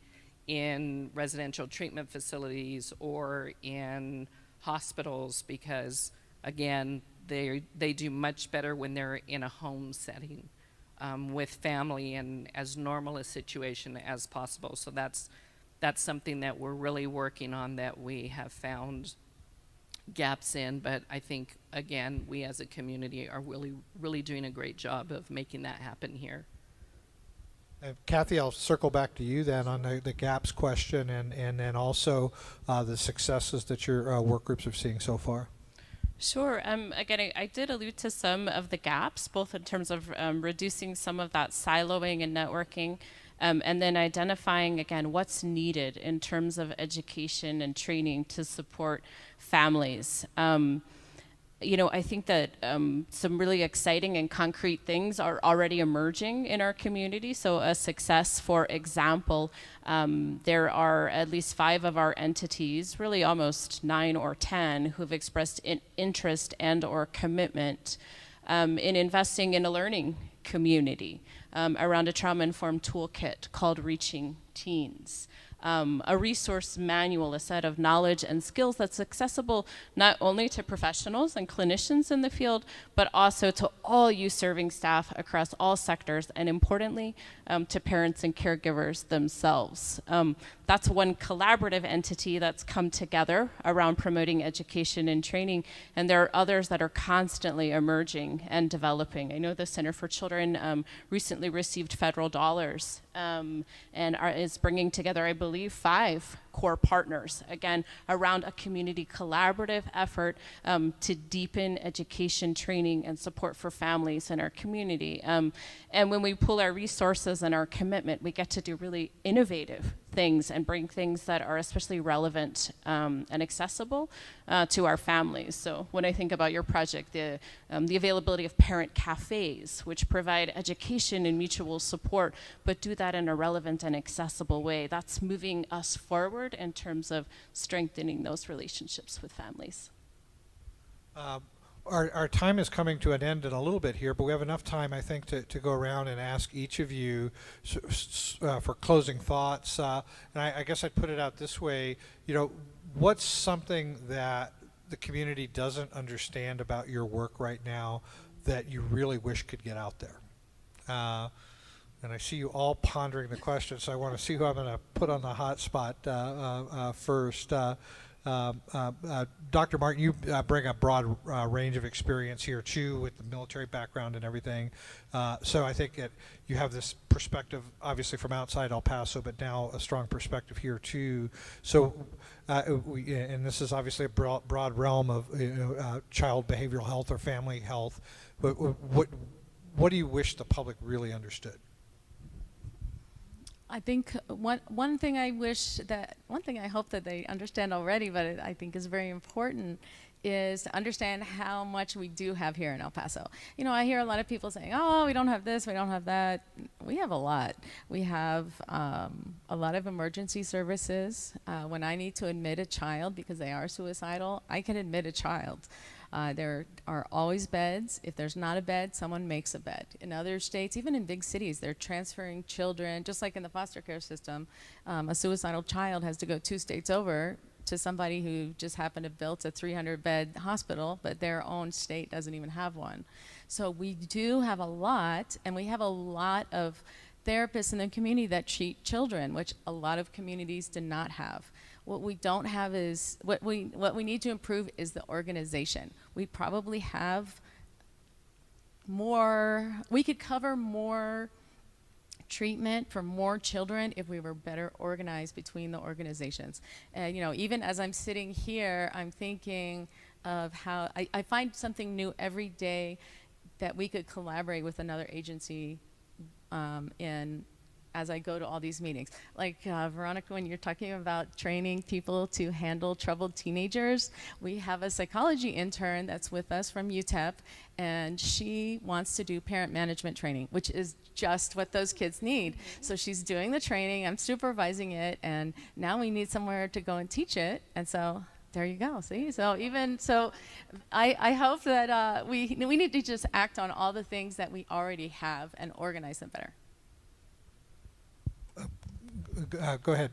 That's Kathy. what I wish that the community knew. I think in some ways similar to what Dr. Martin said, alongside the gaps that we have in the services that are available, alongside the resources that seem to be missing, I want the community to know that we have this incredible community of care here, a community of care that's powerful and a community of care that is empowering, that we really are committed to walking alongside and empowering and strengthening our families to be the best that they can be. And that's not power over, but that's power with, right? And that this community exists to strengthen that culture of care. So that may be the message I'd want to send.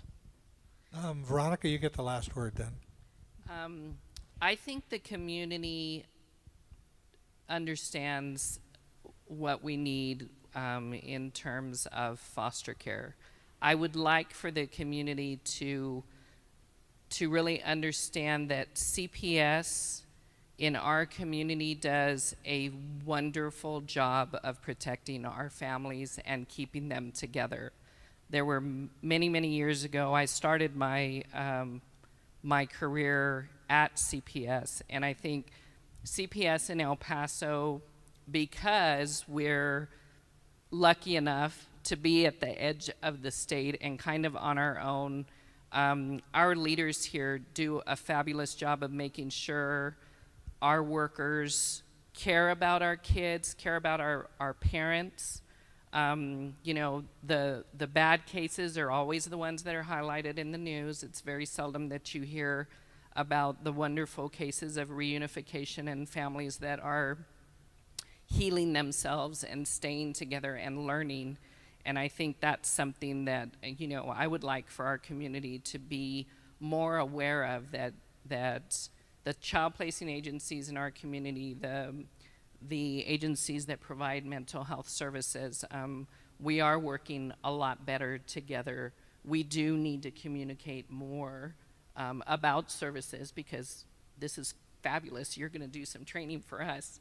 But we work really well together, and the community needs to understand that and come and join us. I mean, you know, we need people, regular people who don't do what all of us do. They can help with training. They can become foster parents. They can be advocates. They can be CASAs. They can be volunteers. They can be mentors. Our teenagers need positive people in their lives who are going to, you know, help them move forward. And we all know that a positive relationship with someone is what makes us. All of us have someone that influenced us, or some ones that influenced us, and that's what we need to be able to provide these kids, so that they can move forward and be successful and be healthy and have, you know, wellness in their lives. I think that's a wonderful note to end on. So please join me in giving a round of applause to this panel.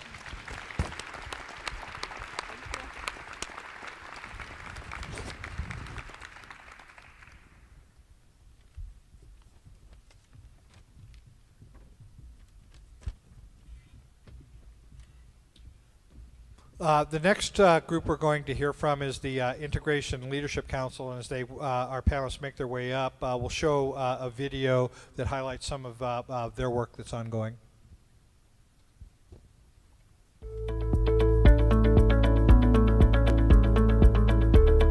So the Integration Council has 5 goals that they we've set for ourselves for the next several years, and ranging from the integration of mental health care to primary care to substance abuse care to individuals who have both a substance abuse problem and a mental illness problem, and also increasing the manpower in order of folks that can treat these problems. There's several systems, services, and support services that are out in the community, but we really want to collaborate with one another to ensure that it's focused on recovery. Because it's not just about getting a service and then leaving, it's about a lifelong recovery and living a healthy lifestyle, and how are we contributing to that, and how is the community contributing to that.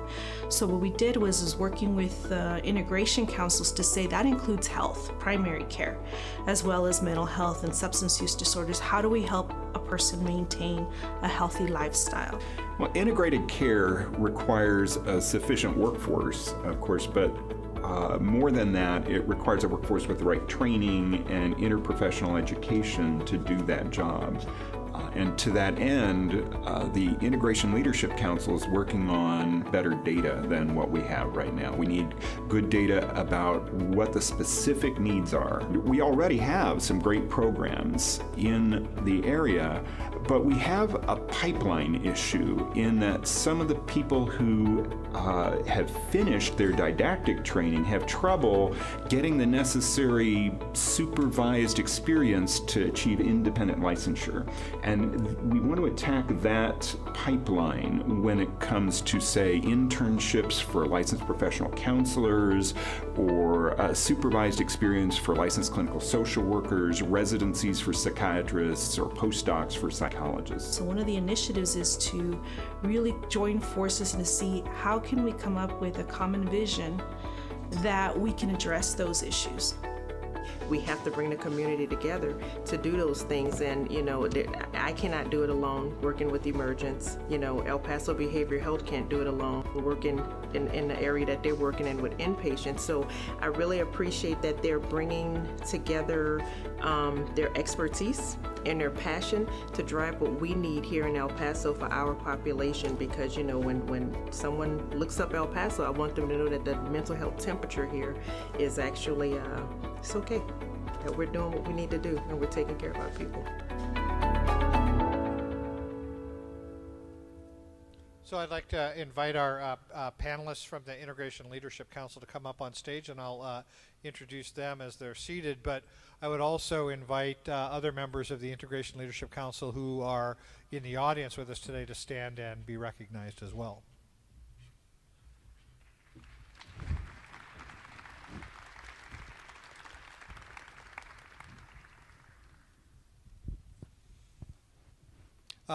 Adrian's keynote speech, I think, in some ways touched on this topic too.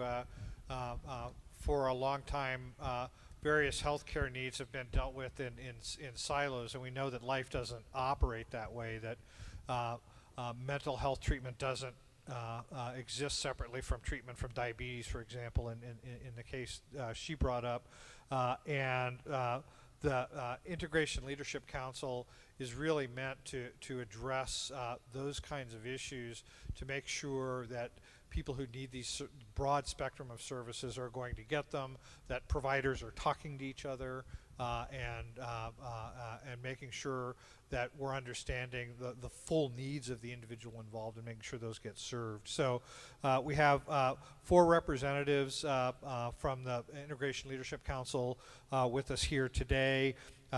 Bill Schlesinger is CEO of Project Vita Health Center. Welcome, Bill. Christopher Bailey is a recovery support specialist at Project Vita Health Center. We have Dorenda Woodruff, who is a Project Vita client. Welcome, Dorenda. And then we have Melissa French, who is a clinic manager at Emergence Health Network. Each of you is here with us today because you have some experience with providing or receiving integrated care here in El Paso. So let's start by talking about what does integrated care mean in a mental health context, and how could each of you briefly describe the integrated care delivery system in which you participate? And Bill, I think I'll start with you since you're so far away from me here. Distance is always a good thing. So we are integrated human beings. We think, we feel, our heart beats, we move our bodies, and all of those systems integrate. One of the things that happens when anything disrupts systems is that our ability to integrate is affected. So we go into pieces. You walk into a room, you forget why you were there. You're driving and you're distracted and you have an accident. Integrated care tries to put the pieces back together. you can't deal with, and we've all heard this clearly, you can't deal with diabetes if you can't get past depression. Having diabetes can trigger depression. So you get a vicious circle. So what you're doing with integrated care is you're trying to identify, recognize, and respond to the disparate pieces in somebody's life and help them bring those pieces back together for themselves. So it's not simply a matter of giving a pill, and it's not simply a matter of giving advice. It's a matter of helping folk recover themselves and their own ability to integrate and to have the resources that they need to do that. Christopher, from a recovery support specialist point of view, what does integration mean for you? Well, I think first and foremost what we have to address is the idea of internal integration versus an externally integrated system. So when we talk about a clinic system like Project Vida, for instance, we have a lot of internal integration, but Project Vida works very hard at integrating and collaborating with other institutions within the community.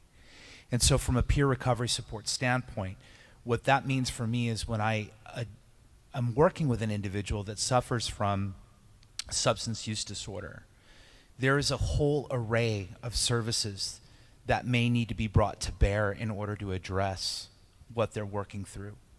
And in terms of the work that I do, part of what I do is resource brokering. And so it's identifying the necessary behavioral supports, the necessary primary care supports, so that they're actually able to see a physician to address anything like a bloodborne pathogen such as Hep C and HIV. Is there access to treatment for both of those, especially if they're part of an indigent population that exists within our community? A lot of what we're dealing with here has to do with the relationships that we're building with each other. And Bill mentioned the human component to this. Part of what humans do is socialize. Part of what humans do is build community. And what we have historically built with regard to mental health are these very siloed institutions that, you know, they will refer to one another, but there's no workforce in between those institutions that can convey an individual from one institution to the next in a seamless capacity so that they do not fall through the cracks. Integration is utilizing a workforce that can seep into those gaps and barriers, and that can, you know, build bridges across those gaps and help to scale those barriers. And that has a few different effects. On the one hand, it really places the client at the center of what services they're taking advantage of, or that they are being placed in an opportunity to take advantage of. But the other is that as these institutions begin to work with each other and collaborate, there's a measure of trust that's built as well. And I feel like that's a very vital importance in terms of integration. Dorenda, you're a consumer of healthcare services, like many of us in the community. From your perspective, what does integration of those services mean, and how effective or not has it been for you as you've accessed services? Yes, I am. Okay, I am a patient there, and it started out, I'm a diabetic, so I started seeing the doctor there. And then, of course, being a diabetic, it means every 3 months you have to have blood work, and it's really great. That's there also. But then I work for a church, and I know a lot of people think that's an easy job. It's not an easy job. You have to deal with all sorts of personalities, all this type of stuff, because you're dealing with people. And I was having some people in the church that were making life a little difficult for me and put me under a lot of stress. Then I also have, I have 4 children, but my youngest daughter and her 2 daughters were making life very stressful for me also. So I'm sitting here dealing with this, and then my mom passed away, and I was dealing with that. And when I said, okay, I need to talk to my doctor and get some help, then I started talking to him, and I broke down and everything, and he goes, we can help you. I want you to meet Rachel. And I'm sitting there going, okay. But Rachel was not there the day, so I met Mark, who signed up. I made sure I had an appointment with her the next week. And if I would have had to go any place out of my little area, because that's another problem I have, is that if I have to drive out of my area, I have panic attacks. So she's right there. And I started talking with Rachel, and she has really helped me a lot. But then I have another problem, which I don't normally talk to people about, but as you can see, I'm very much overweight. And I was telling Rachel, said, Rachel, I need to lose this weight, and everything I've tried, it's not working. So she made an appointment with me with Dr. Molina. And again, he's right there. I don't have to go anyplace else. And he started giving medication to me, which unfortunately, instead of helping me lose weight, it caused me to be extremely tired, and I would end up falling asleep at my desk, which most of the time I'm by myself, but it's still not a good thing. But he tried other things. But he also kept telling me that I was depressed. And I'm sitting there going, I'm not depressed.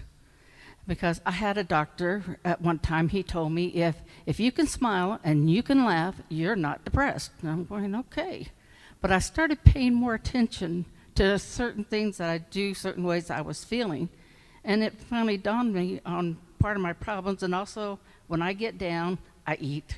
That's the way I take care of this problem, which is definitely not good. But I also talked to Dr. Molina for that, and he put me on pills for depression, which helped a lot. Now he's gone, and now I'm seeing another person, but it's still, all of it's working out, and it's working out because it's all right there. I don't have to try to find a ride to go some other side of the town to get help. I mean, so the problem with me driving doesn't come up because I can drive to the clinic, no problem. It's on my side of town.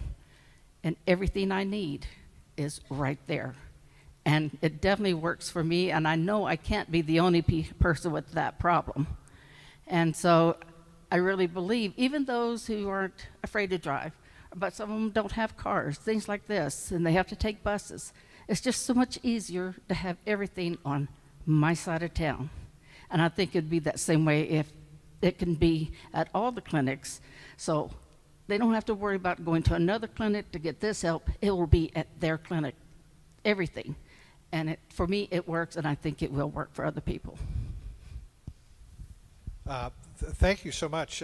Melissa, talk about integration from your perspective at Emergence, which obviously is a pivot point for a lot of the behavioral health care that's provided in the community. But what does integration mean for you? Well, I believe the panel here touched on a lot of the points that what is an integrated care system. But I mean, it's exactly that, having an individual come in for us actually getting all three services at one visit. You know, they're coming in for primary care, we're assessing for behavioral health, we're assessing for substance abuse. So that way, if anything positive comes out in any of those screenings, assessments, we can take care of it right then and there. We have a team of providers, primary medical team, a behavioral health team, nurses. They collaborate together, they communicate with one another, and we can take care of that individual with a proper treatment plan, that individualized care for that individual, giving them goals that they can take home, you know, and work on those goals, coming back and providing us that progress so we can help them get to where they need to be.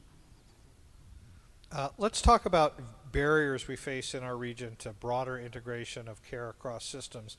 And I think Dorinda touched on something that's really important, and that was the accessibility of care for her, that she is able to, in her own neighborhood, access the various level of services that she needs. I think we all know that that doesn't occur for a lot of people around El Paso. So that's clearly one barrier. But what other barriers are there out there to integrating the important systems that we have? And Melissa, I'll start with you this time. What other barriers are you seeing? Some of the barriers that we see is insurance coverage. Okay. So you have insurance companies that see behavioral health and medical that are completely separated. Okay, what we need to look at is trying to get them and educating to get them to come together and instead of it being separated, being under the same umbrella. We are seeing a lot of individuals coming in that, you know, or calling, you know, just wanting the behavioral health treatment. But I think providing that education and not having our community educated about what integrated care is, I mean, it's been helpful on our end to bring those patients in and provide that good care. Our opiate crisis that we have right now, huge barrier. We can provide so many more services to the individuals seeking treatment if we, you know, can work with insurance companies to help us, you know, and pay for the services that they need to maintain that sobriety. Dorinda, you mentioned having accessible care right there so you don't have to worry about driving, but have you run into other barriers that have made it difficult for you to receive the sort of integrated care that you need? Attendance that I needed at the clinic? Yeah, or in any other healthcare settings that you have. One of the barriers are I can't afford health insurance, so I don't have it. And they judge by how much I make on how much I have to pay, which makes it affordable for me, which that really does help, because otherwise I wouldn't be getting treatment if I didn't have that and they weren't willing to do that. Now, I know at the clinic, one doctor we don't have is a dermatologist. But, you know, I understand that maybe you can't get them all in right now, but hopefully in the future they'll be able to get a dermatologist in our clinic. Otherwise, everything they do for me has worked out. I mean, I can, especially since I started seeing Rachel, I've not had a panic attack. Now, granted, I don't go across town and stuff because I know that will cause one, so I don't do that. But other things cause panic attacks, and with her help and her showing me what I needed to do, I haven't had one. And, you know, it's been a while since I started seeing, so for me, that is a great treatment, because I definitely need that. I've had panic attacks since I was beginning in my teens. So the fact that she was able to help me to get that stopped was fantastic for me. And those are the things that I need. Otherwise, with Project Vita, I don't have any other real barriers. I know it takes a while when we have to all check in and everything, and then we have to go do the, I guess you call it triage. I don't know what they call it there.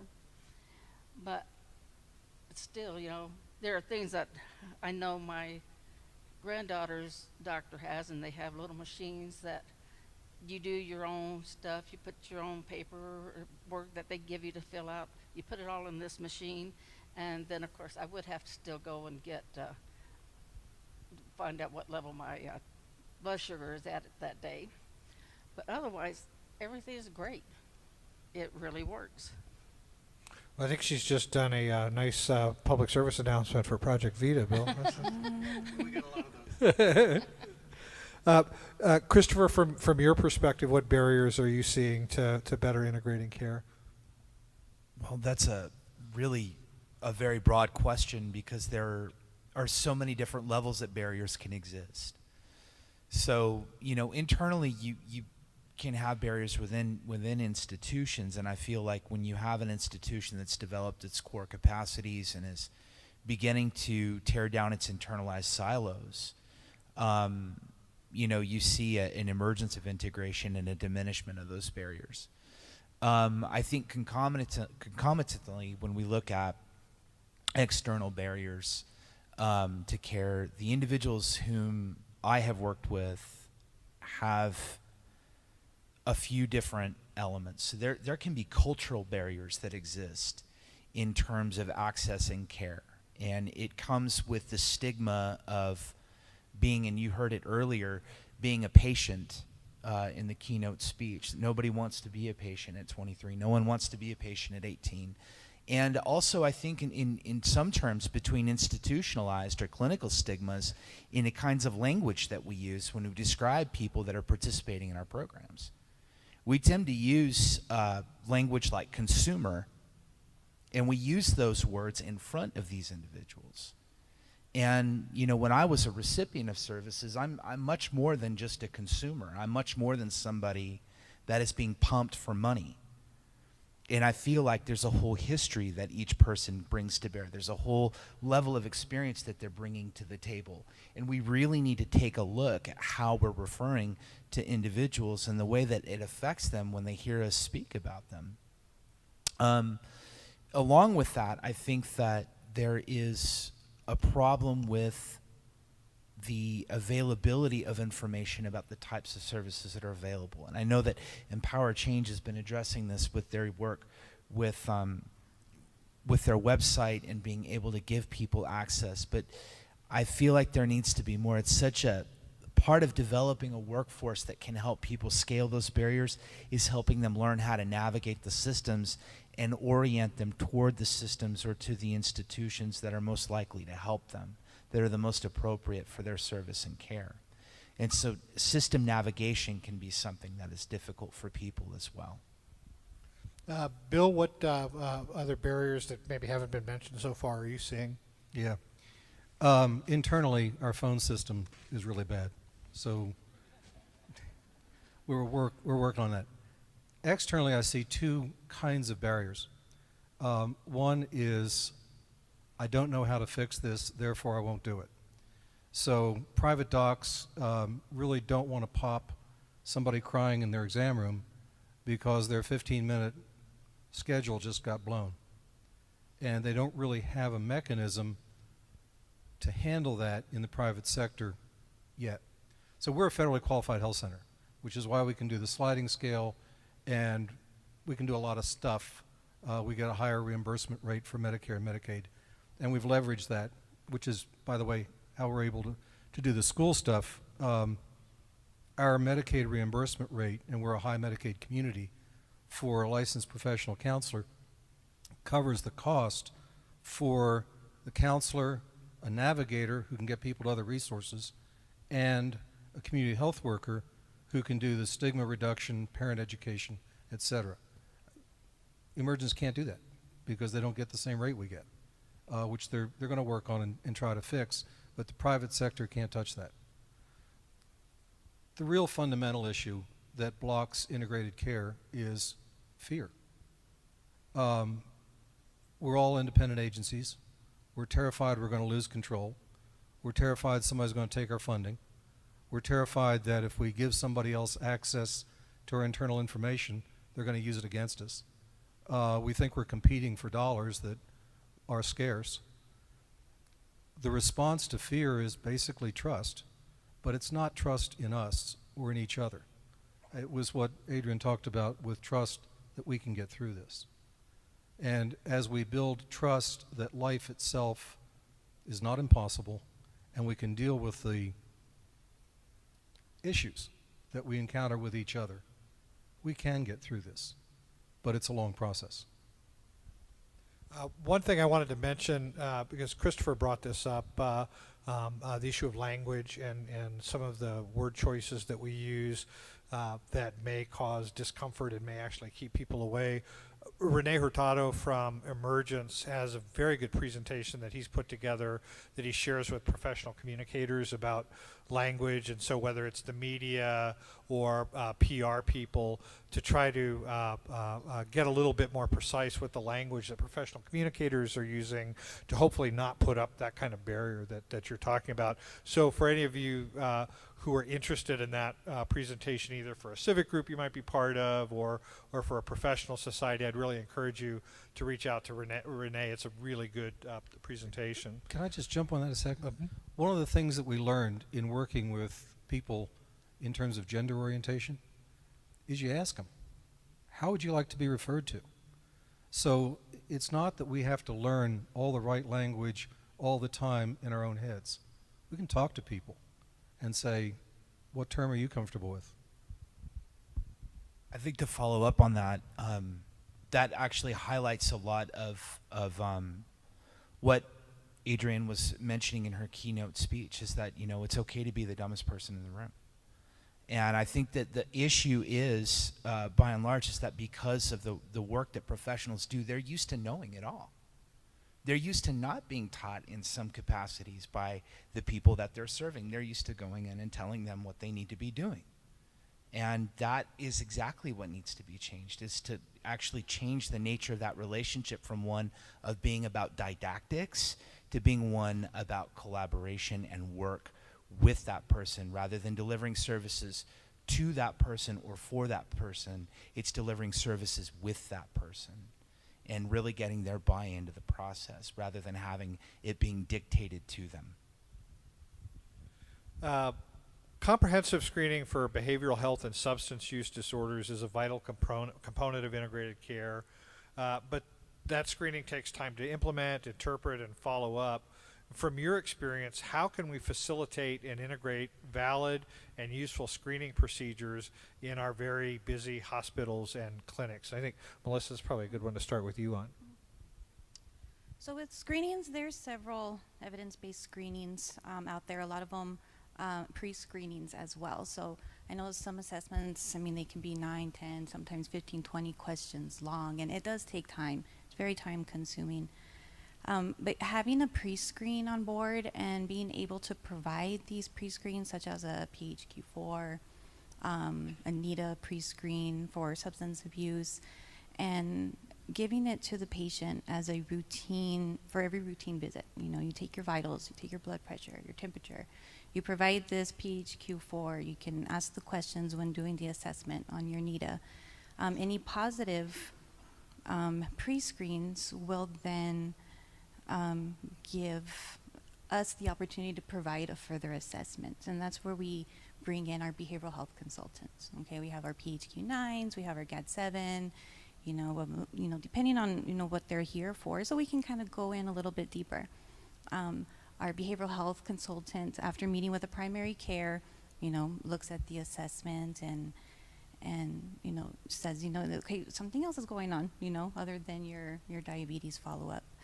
The behavioral health consultant comes in, does a functional assessment, gets a little bit deeper on what's really going on. But, this is after primary care goes in and talks to them. So she spends another, maybe 15, 30 minutes with the individual, and at that time can go back and speak with primary care, provide that feedback, and then together as a team, work on the treatment plan for that individual. So screenings, assessments, extremely important for every one of our patients that comes in through the door. It really opens up, it gives them the opportunity our patients the opportunity to say, maybe I do need help. Christopher, do you want to talk about screenings at all in Sure. the role they play? I think within the domain of the clinic that we work within, there are a few screeners that are used immediately, and that's the PHQ-9 and OASIS. These are assessments that really kind of gauge a person's depression and also to gauge their anxiety level. But through the course, and something that our primary care providers really are wonderful at is SBIRT and the implementation of an SBIRT, which is screening, brief intervention, and referral to treatment. And so taking the time when they encounter a patient or when within the clinical environment, providing care, is assessing whether or not there may be a substance use disorder, if there's a behavioral health disorder, and it's contacting within the network the right person that can help that individual. And so what we have set up is a methodology where if that is encountered within our offices and one of our medical professionals encounters an individual who discloses that there's some problem with substance use and they might be interested in talking to somebody, a peer recovery support specialist is called into the clinic to sit down and work with that individual for as long as it takes to ascertain what their needs and preferences really are and whether or not they feel that a referral to treatment would be in order. And from there, it's a move toward organizing maybe a bed at detox, and then working at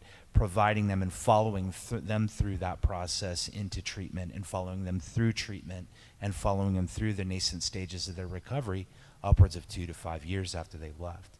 So when that encounter is made, just based off of that screening mechanism, off of a brief intervention from a medical professional, a whole service is touched loose that can last anywhere between, upwards of 24 months, if not longer. We have time for one last quick question, and I'd like to address it to Bill. This is the panel here represents the nonprofit world here, which is a really crucial part of the healthcare delivery system here. But we also have private practitioners and the for-profit world that are an important part too. So what can those private practitioners and other for-profit providers learn from your experience in integrated care that can help broaden this concept throughout the healthcare delivery system in El Paso? So cottage industry is going away in private practice. We're seeing more and more group practice. Group practice can embed the same kind of stuff we're doing. It is cost effective in the long term. We had a private practice psychiatrist come into one of our ROSC meetings, and he heard what it meant to have a peer recovery specialist on board. The next day he hired one. So this is not beyond the capacity of the private sector. Reimbursement's an issue, we've all heard that. But in terms of the accountable care organization model, the private practice can share in the savings, and this will produce savings long term. Thank you all very much. Another great discussion, and we could probably do this for 3 more hours. Very, very fascinating and a very important component for what we're trying to do to improve healthcare delivery in El Paso and improve quality of life. I got to do one more thing on screening. Go ahead. Screening enters you into care. It also manages your care. So you've probably followed your own PHQ-9. PHQ-9 is 9 questions that tells you your status of depression. Have you been sleeping or not? So like you manage your own blood pressure and you check it if you're hypertensive, you check your own stuff with this screening mechanism. So it is a treatment methodology, not just a way to decide if you need treatment or not. Thanks. Thank you, Bill. Thank you again to our panel for a great discussion. Please join me in giving them a round of applause.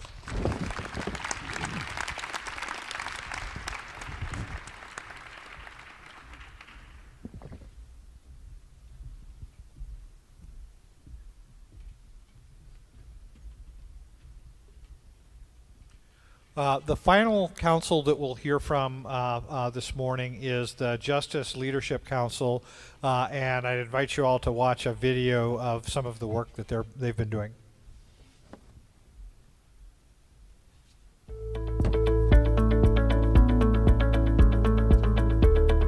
Justice Leadership Council is responsible to look at the entire system of criminal justice here in El Paso as it relates to how we interact and how we deal with people suffering from mental illness that enter into that system. The reality is some crimes are more dangerous than others. Some are violent and some are not. And so when we're sending people away for long periods of time because they're having problems because when they're not on their meds, they're stealing a lot. But we're incarcerating those people when really what we need is maybe because they're in the system, we can use that as an option to get them on probation, to order some kind of supervision that requires them to attend services, take their medication, receive counseling, therapy, etc. It is an issue that needs focus and to be addressed. We don't have resources focused on that area, and so individuals often may go to inappropriate systems. So that might be the jail, hospital emergency rooms, and inpatient psychiatric facilities, which is not where they can get the care that they need. One of the most important ones deals with how we as a community take that first initial call to 911 and decide whether it needs to be a law enforcement response or a response of some medical professional.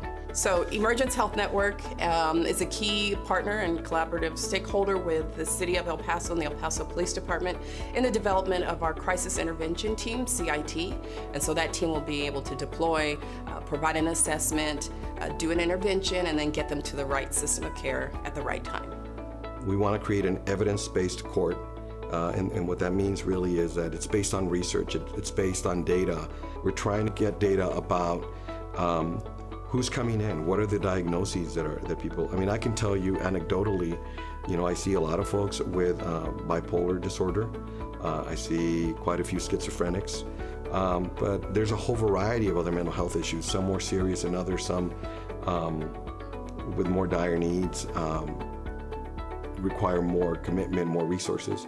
But the results or what they result in terms of the crime that they result in, really vary. As a society, we have to recognize that it's much more cost-effective and much more humane to deal with people outside jail in a compassionate way that will protect society and protect that individual into the future. We're going to provide them mental health services when they're in jail. Why can't we do that when they're out of jail, maybe be more productive and stabilized? I'd invite our panelists to come join us. And while they're coming up, would the other members of the Justice Leadership Council who are with us this morning please stand and be recognized?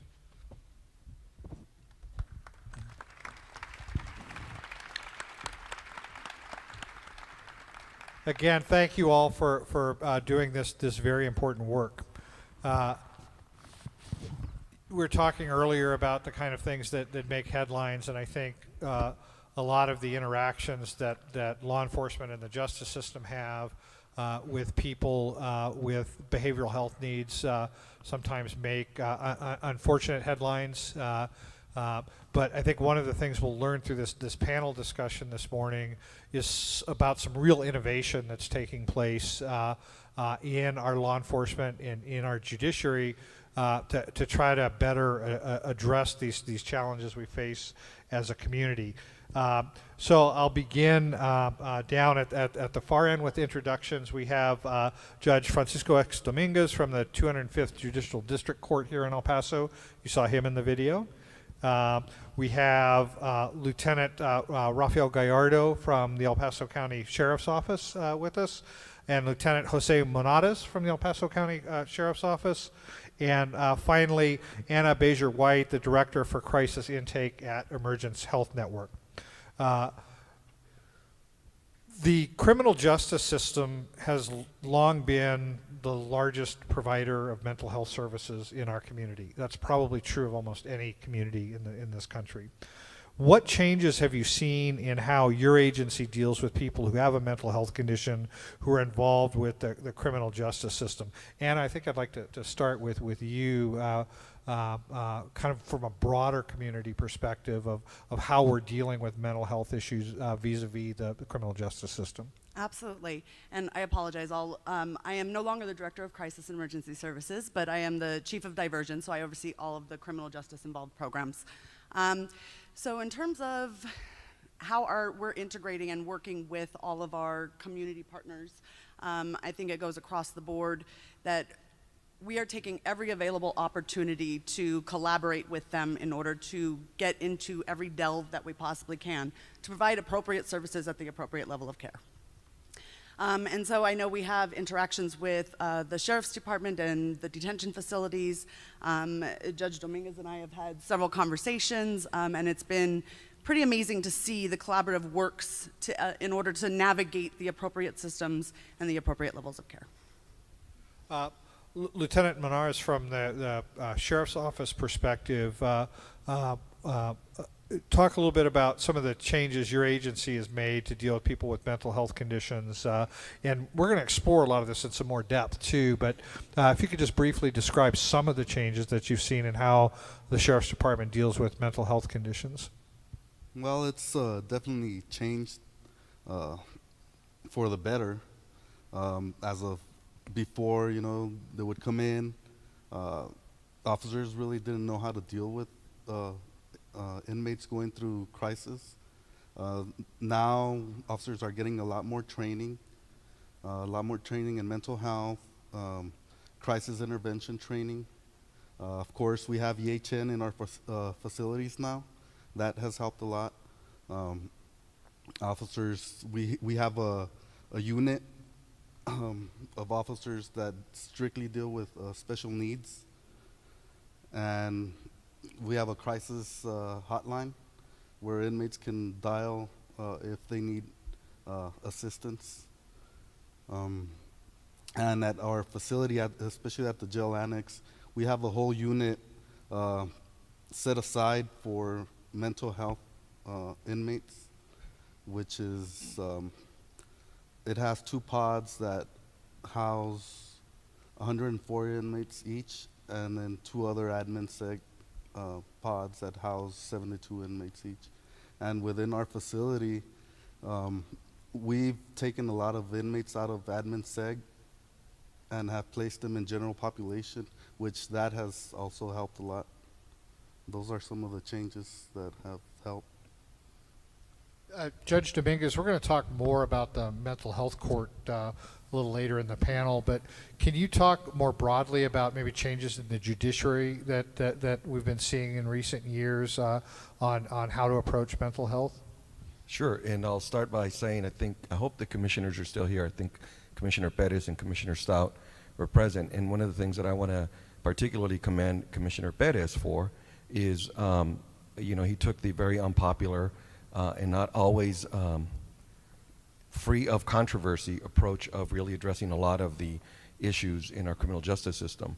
And we won't get into it for a different conversation as to some of the challenges that came up there, but the benefit that came out of that approach and that interest that he took in our criminal justice system is that we have a lot of engagement now, very, very serious engagement from the judiciary. And just so everybody knows, I'm finishing what is normally called my baby judge term. I'm finishing up my first term as a judge. They're 4-year elected terms, and when I started, I told myself, don't volunteer for anything, keep your mouth shut, and just focus on doing what you were elected to do, which is what I've tried to do. But one of the things that happened is because of a lot of these changes that are going on with pretrial services, a lot of interest and a lot of push to really address the costs with running the jail, really addressing the costs related to overseeing our criminal justice system. One of the things, and there's many, many areas to be addressed, but one of those areas was that we had all these folks that were getting medical services in the jail, more expensive, more problematic to deliver services. And so, we've had laws that have been in effect for a long time. What we call as a 1622 assessments is the minute somebody comes into jail, we're supposed to do an assessment. The jail does the assessment, and EHN gets a referral. And we figure out what's the diagnoses, what are some of the issues that this person might have, and they're supposed to be addressed, and they're supposed to be flagged, and the attorney that's representing that individual knows that. The judge is supposed to be alerted. That really wasn't happening. But with all these changes, with I think also just a shift in the judiciary, I think we have a much more engaged judiciary. I think there was, I was raised, if you will, I grew up as an attorney when the judiciary, every court had its own fiefdom. Every court was its own little kingdom. And because we as judges have a great responsibility and a great deal of discretion, one of the things that happened is there was, you want to talk about silos. I mean, we were the perfect case study of what a silo is in the judiciary. And what we've moved away from is now more of a professionalization of integrating what we do with the county, with the different departments, and the sheriff's department, community groups like EHN, probation, so on. And so what has happened, and what I've seen since I came on board, is that the judiciary is far more engaged in addressing these issues, in identifying who the folks are that need services. One of the presumptions that exists in the law under 1622 is that if you are a person with, who is determined to have certain mental health needs, there is a presumption that you are entitled to a PR bond, to a personal recognizance bond, which means that you get out without having to put up money. Now, you're going to be under supervision. There's going to be real strict requirements most of the time, and that's what has to happen. But what has happened, and now I'm talking too long, it's a professional hazard, sorry. But part of what has happened is that I think we're paying a lot more attention to that. And we're paying attention for, I think, very important holistic reasons. That, yeah, money does matter. Yes, we are responsible to the taxpayers of how we spend tax dollars. But that doesn't mean we just save money for the sake of saving money. We save money where we focus on doing that so that we can be efficient, so that we can provide better services to our citizens, to our taxpayers. And so what has happened is we've focused, I think, and done a lot of great work. And it's been a real, it's really interesting to listen to the other groups because you want to talk about integration and collaboration. I mean, it's taken a lot of hard work in our efforts to set up the mental health court. We've had a lot of lively discussions, not always super fun, but always productive, because part of that conversation is to identify what everybody is doing in the areas that every different department, entity needs to improve, to contribute, to become more efficient, to better serve our community. And I'll stop at that because I could keep talking. Lieutenant Gallardo, you and I were talking earlier this week to prepare for the panel, and you told me one thing that just really stuck with me. You said the sheriff's department has transitioned from a warrior mindset to a guardian mindset. Your background is in patrol. You're a patrol supervisor. You've been out handling those very difficult calls. You now oversee deputies who are placed in that position. So talk a little bit about how this change in approach plays out in cases involving behavioral health specifically. What training and tools do you have now that you didn't have before? Just a quick little background. I started the Sheriff's Department in 2000. In 2004, I came out to be a deputy sheriff. At the time, we did receive mental health training on how to deal with people with mental health, but it was very minimal. It wasn't a lot. The topic wasn't big. People didn't want to talk about it. So we did go about our training, and they sent us out on our way. But in 2009, when Sheriff Wiles came in, I noticed he started transitioning. He started requiring more training, and he's making this mandatory. So training has progressed little by little, but it has progressed. Up to a couple of years ago, Sheriff Wiles made it mandatory that every deputy sheriff in uniform or out, in detectives, everybody, have their mental health peace officer certification. And to get this certification, it requires certain classes and training hours needed. For example, one is the mental health course, which is 40 hours.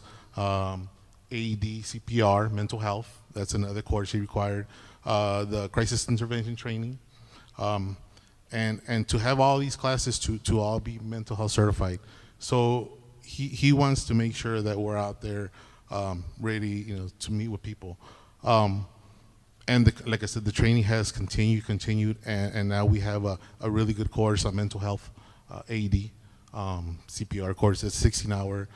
He's increased our training for the crisis intervention, which is now 40 hours as opposed to 16.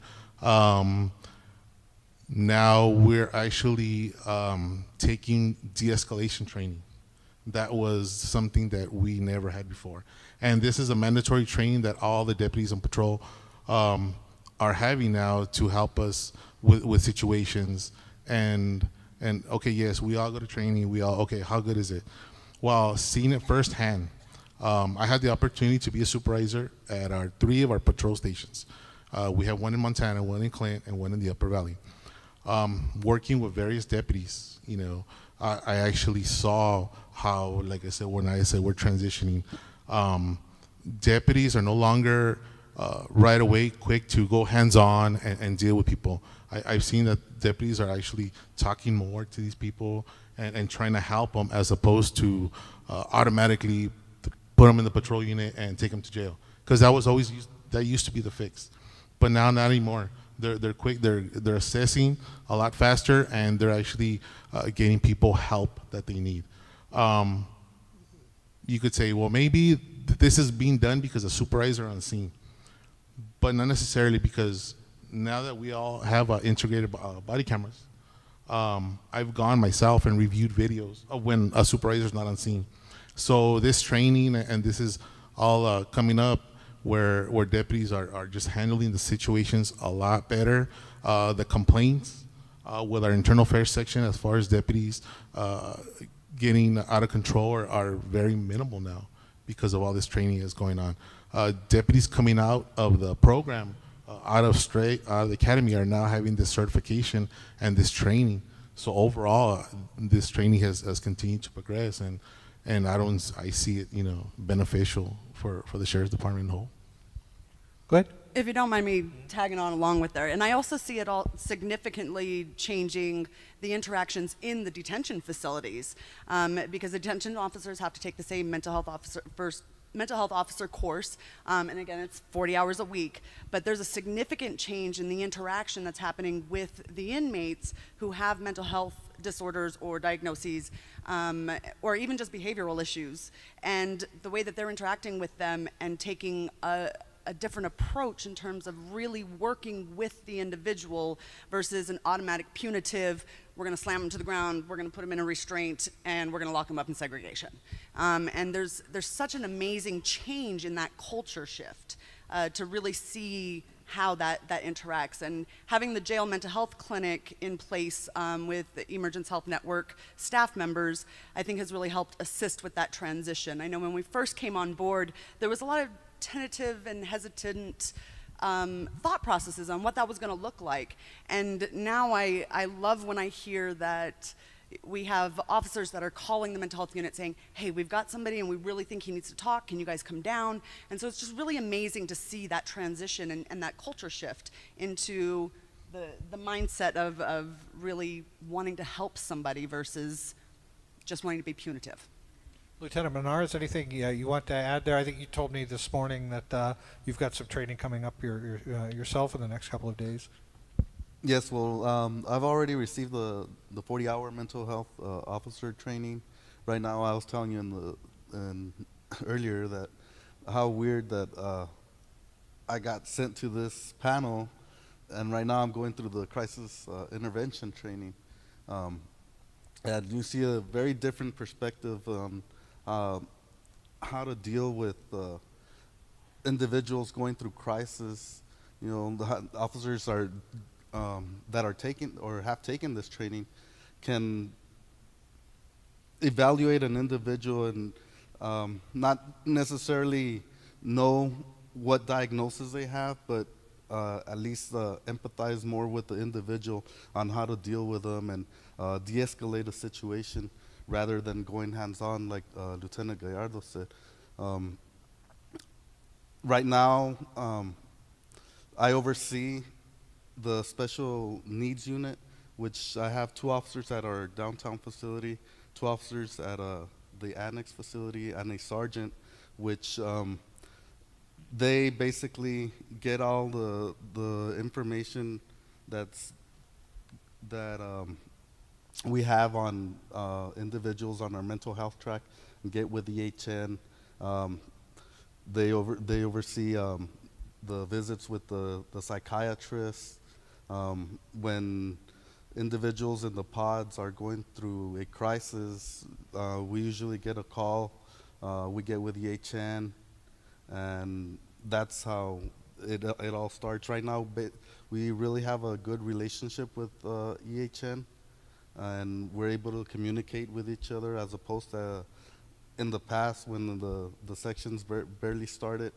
There was a lot of resistance, but now we really have a good relationship, and we hope to build on that so we can help the individuals needing the assistance. Judge Dominguez, we talked briefly about this, but you're leading efforts to form a mental health court in El Paso.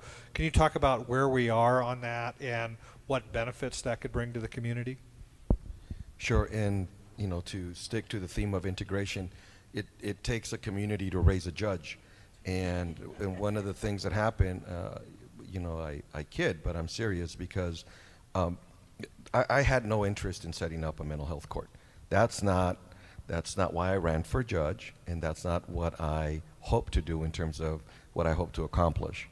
But what happened along the way is as we were dealing with certain cases, and for whatever reason, certain difficult cases that involved some folks with some very serious mental health needs,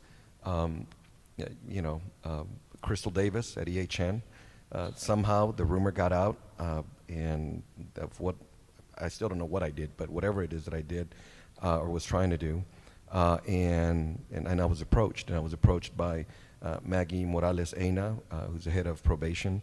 They have some fancy name, but I just know them as the probation department. And they approached me, and I was kind of voluntold that I needed to start working on this. And I did, because the need was so, at least from what I was seeing just in my courtroom, was so dire and compelling. But that wasn't enough, because you still have to get moving on it. And then Rosa Duran, who works for EHN and was the one that would very timidly but consistently say, Judge, can we set up that meeting to get together with these different stakeholders? And it's very easy. And the reason I'm telling you this is it takes that initiative by all of you to accomplish things like this, to get people like me in my position to do the work that we all need to do. And so don't ever be shy about pushing that envelope, about picking up that phone, sending that email, because I wouldn't be here if it weren't for the work that those folks have done. And so what happened is they nudged me along. They understood that, although I have lost a lot of weight lately, they understood that feeding me was a good way to get me to a meeting. But we got other people to meetings too by feeding them, so it worked. And so what has happened is we've gone through this long process of identifying a lot of the issues, a lot of the needs, and then that morphed into then the Paso del Norte Health Foundation, and Tracy and Ms. Butterworth, thank you for your support, because what happened, and Enrique Mata, because what happened then is we sort of upped our game, and we had more formal, more structured, more driven meetings, where we really started looking at the data, at evidence-based stuff. I just want to point out, it's the Paso del Norte Health Foundation, EHN, the Probation Department, our Public Defender's Office, the DA's Office, Sheriff Wiles and the folks that work with him, UTEP, Dr. Eno Loudon, and others, and the criminal law magistrates. And all these folks are at the table. And Ms. Kennedy, I want you to know that without having heard your speech, I know you're out there somewhere. Without having heard your speech, I had enough sense to understand that I needed to be the dumbest person in that room. And I think the folks at those meetings will tell you that most of my meetings begin with me reminding them that I am the person in that room that knows the least about mental health. In fact, I'm pretty sure I'm the person in this room that knows the least about mental health. But I also am very blessed and very fortunate that I'm in a position where I can give those of you that are doing the hard work the support and the means and the vehicle by which to accomplish some of this work that we need to do, that we're trying to do. So where we are right now is we've been working, gathering data. Criminal law magistrate Judge Penny Hamilton has been phenomenal in identifying data, and she's one of the rabble rousers. She's one of the one that gets people into a lot of arguments because she's the one that's identifying where the problems are. But like was said at the beginning during the keynote, it's not about looking at the problem, it's looking at what's the solution? How are we going to address this? And I'll give you one example. One of those examples is a problem that we have at the state level on the Judicial Commission on Mental Health. One of the things that we've identified is what's one of those things that brings terror to every health provider in America? HIPAA, right? HIPAA terrorizes everybody. We all know we have to listen to it. We all know we have to abide by it. And we all think we know what it is, but none of us are sure that we know what HIPAA really means and does, and how HIPAA is going to rear its ugly head and come after our licenses or our livelihood. And I'll give you an example, and this was given to us from Houston. One of the things that happened in Houston was there was an individual who was suicidal. And they had, in Houston, there's Harris County, the sheriff's office there, they do a wonderful job of tracking mental health issues with a lot of their inmates. Well, when this person was finally sentenced and they get transferred from Harris County Jail to the Texas Department of Criminal Justice, to the state, guess what happened? That enormous file that had everything everybody needed to know about his mental health didn't follow him. And why didn't it follow him? Because people were scared of HIPAA. Well, we can't release that. And so when this person, within 2 weeks of being transferred to TDCJ, that person committed suicide. And so that's how we fail institutionally. And so what we're doing locally, and I cannot say enough good things about Judge Hamilton, because she ticks off a lot of people.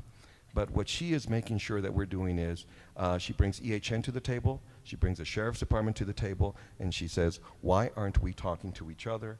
Why aren't we gathering this information? Why aren't we sending this to the judges so that when bond hearings and bond determinations are made, when decisions about what services, what conditions to impose on an inmate need to be made, we have that information. And so it's taken all this work for us to identify sort of ad hoc what these issues are that we are facing in our community. And where we are right now is that we've set a date that we are going to, one way or another, there's a great saying in Spanish, a gritos y sombrerazos, kind of like yelping and hitting people with a hat. You know, we're aiming for next August that we're going to have a mental health court that's going to be up and running. But in the meantime, we've been gathering a lot of data, getting a lot of people to the table to try to make sure that we do this the right way. Thank you, Judge. I think your answer gives us a chance to branch off to another important question here, too. We've seen a lot of collaboration that you've talked about, Judge, and the lieutenants from the department have. So obviously collaboration is key, not just in the criminal justice system, but throughout the healthcare delivery system. But let's talk a little bit more about how the agency you represent here on the panel is collaborating with the other agencies on the panel and more broadly some of the other agencies in the room. And Anna, I think I'll start with you. Whew, that's a long list. We collaborate with obviously the Sheriff's Department, obviously Judiciary, but County Attorney's Office, Public Defenders, the Mental Health Unit, as well as the Standard Unit. We're collaborating with parole, probation, community stakeholders. The list can go on and on.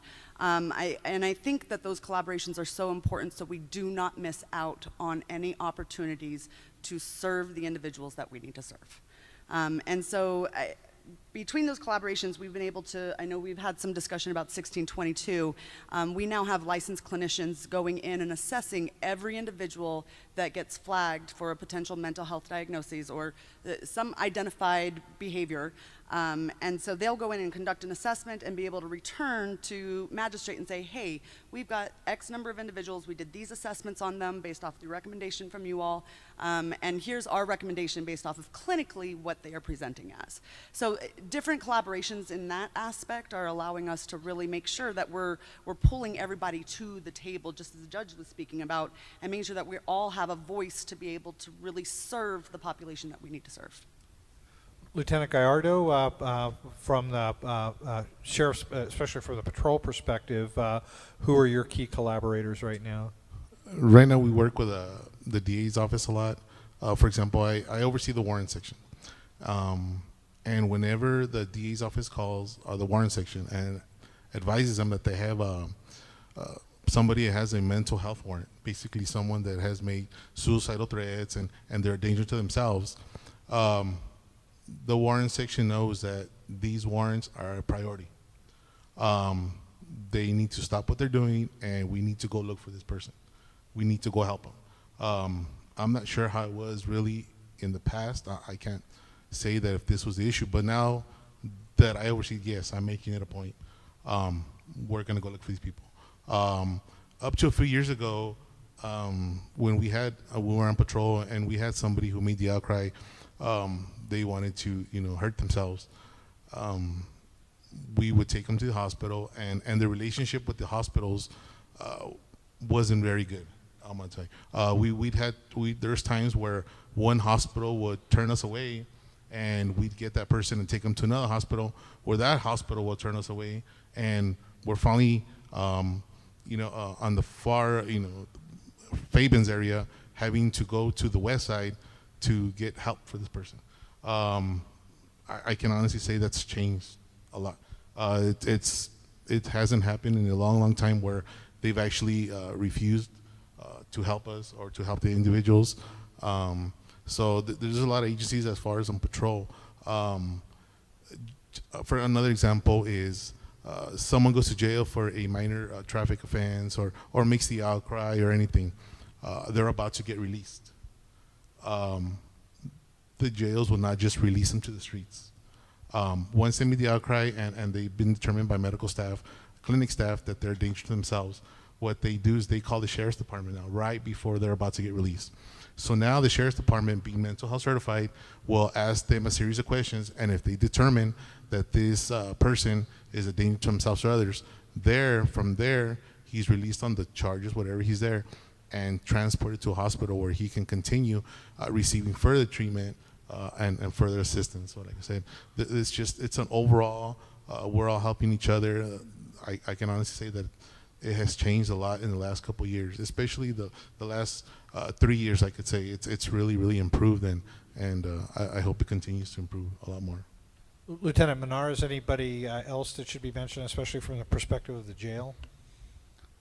Well, we collaborate with the EHN, of course, the EHN caseworkers that work there, the public defender's office. I always get emails from the public defenders stating that their clients are going through crisis or need assistance in behavioral health or mental health. And of course we get with the EHN again, and we get that individual seen by a provider or a doctor, mental health doctor. Also, we collaborate with the courts. When individuals are getting released, we make sure that they're released with their medication, 10-day supply of medication. We also collaborate with our patrol section. When individuals that are getting released make an outcry or are on suicidal watch, a peace officer has to come and evaluate them. They ask them a series of questions. Of course, if they answer any questions yes, that they want to hurt themselves or hurt anybody else, the deputies automatically do an EDO on them. So in that sense, we collaborate with patrol, EHN, and the public defenders. And Judge Dominguez, you obviously mentioned a long list of people who are collaborating with you and your effort. Anybody else that should be mentioned, or is there a piece that might still be missing where the community could help get somebody else involved? Yeah, first, one of are my colleagues.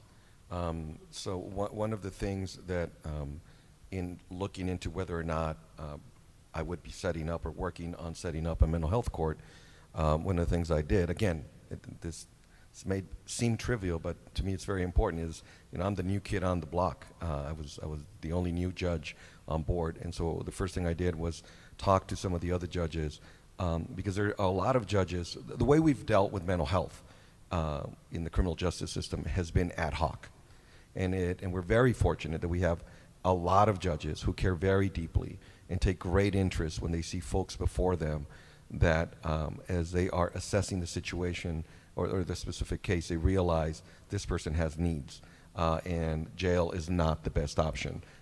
We as a community, as a society, are not going to benefit from just warehousing this person.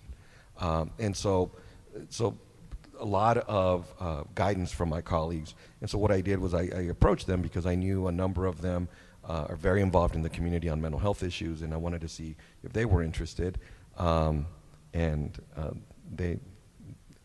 They were very interested in supporting my efforts. And then the next thing is that we have a number of specialty courts in El Paso that are very, very successful.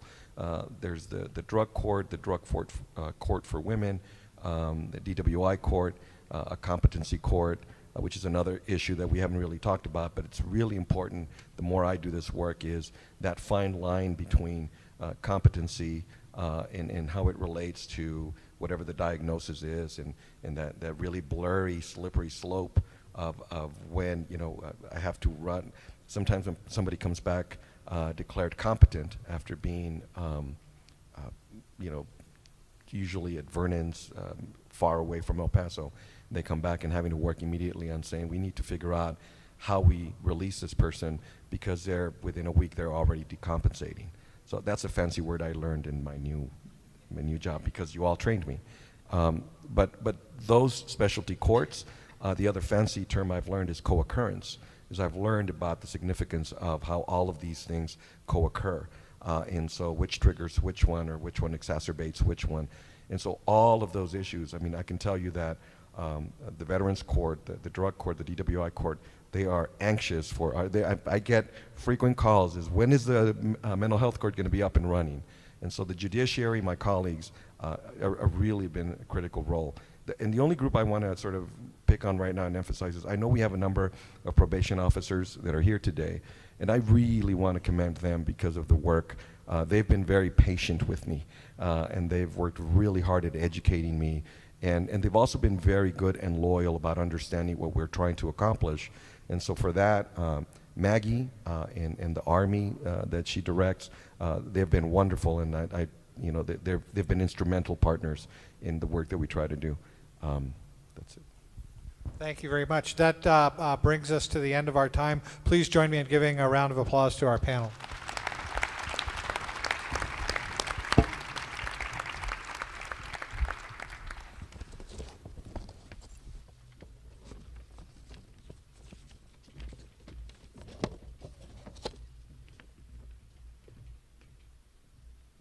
And I think I will now turn this back over to Dr. Robles.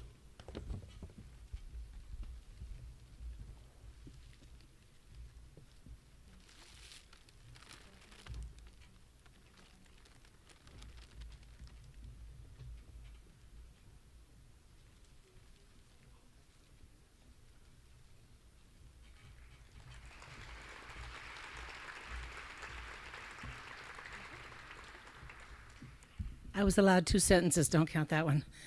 I want to say that it's because of the training that officers and the criminal justice system is now getting, that my son's life was saved by 2 incredibly well-trained officers being able to contain him in a bathroom with 2 Colt 45 revolvers and 44 rounds of hollow point bullets that he was trying to flush down the toilet after shooting up Lamar Boulevard in Austin, Texas. I would be remiss to not say, on behalf of my son whose life was saved that night, I thank you very much. And my heart and my prayers are always with you, with tremendous gratitude. Thank you.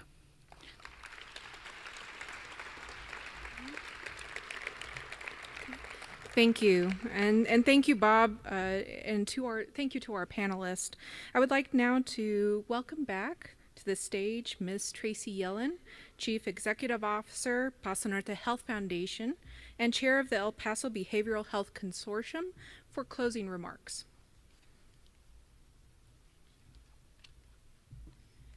Okay, so I also don't have to make a speech. I just get to close our wonderful morning together. The Health Foundation was established 23 years ago when Tenet Corporation bought Providence Memorial Hospital. And in that time, we've been very focused on health education and disease prevention. We've historically worked in nutrition and physical activity, so you may have seen notices about food access work in school gardens and improving school lunches, building trails, tobacco and alcohol. We worked with many, many people to help reduce smoking rates in our community and are gearing up to do more work. I have 2 teenagers, so around vaping, so I know we have some work to do. Of course, we have grants and many partners who are working with disconnected youth and after-school programs through an initiative called Ignite and Healthy Kids, thousands of kids engaged in very amazing programs. We have a commitment to build a dental school in our community and work on board governance through a program called Realize. But I am so proud of our more recent work with you in the area of mental and behavioral health, and I think today is really a testament that we've made a good decision to be participating in this space. We are a grant maker, and at times we are a convener. And I want to add today that we are an absolute cheerleader of the work that you do. And it's so nice not to be reporting what you do, but to have people here speaking on behalf of yourselves and the entities that you work with, because you are the best messengers. And I am so incredibly proud of what you highlighted today. We, this is happening at the local level, but we are really becoming a voice statewide for the work that we're doing together. And so we'd heard that Adrian Kennedy and Judge Dominguez, and I wanted to call out Judge Sucarita. All three of them are participating on the Judicial Commission on Mental Health, and what an honor it is that we have 2 El Pasoans and 2 great judges appointed for that important commission that is actually meeting next week, which is fantastic to have such thoughtful representation. Christy Daugherty with EHN works with providers throughout the state of Texas. Our voice is at the legislature. Sharon Butterworth, our chair, is on the Meadows Mental Health Policy Institute. And so and I know many of you have colleagues and you work across the state of Texas, but I'm very proud not only of the work that we're doing here, but that we have a place and a voice at the table of what's happening in our state. And so congratulations to all of you. Thank you again. Okay, so if you're not involved and you're here today, we invite you to participate. So you'll see on your tables, there is a small brochure. In the back, it references, you've heard a couple of times about that resource list. There's a website link that includes that resource list. Again, Healthy Paso del Norte includes all of the work plans. Please reach out. We would love to engage you in any one of the work groups that's doing all this tremendous work. I'll get to the basketball analogy in a second. Our thank yous, Adrian Kennedy, Bob Moore, all of our panelists, all of the stars in the videos, you guys were great. All of the students, I hope you get extra credit for being here. I'll sign any notes if you need proof. Elected officials, thank you for taking the time and all that you're doing. UTEP and Empower Change, Enrique Mata again, and Sharon, our board chair, and really all of you for being here. So thank you, everyone. And the basketball analogy, we've got to lace up our sneakers. Season's about to start, so we got to get to work, and we look forward to convening again a year from now to celebrate even more success. Thank you.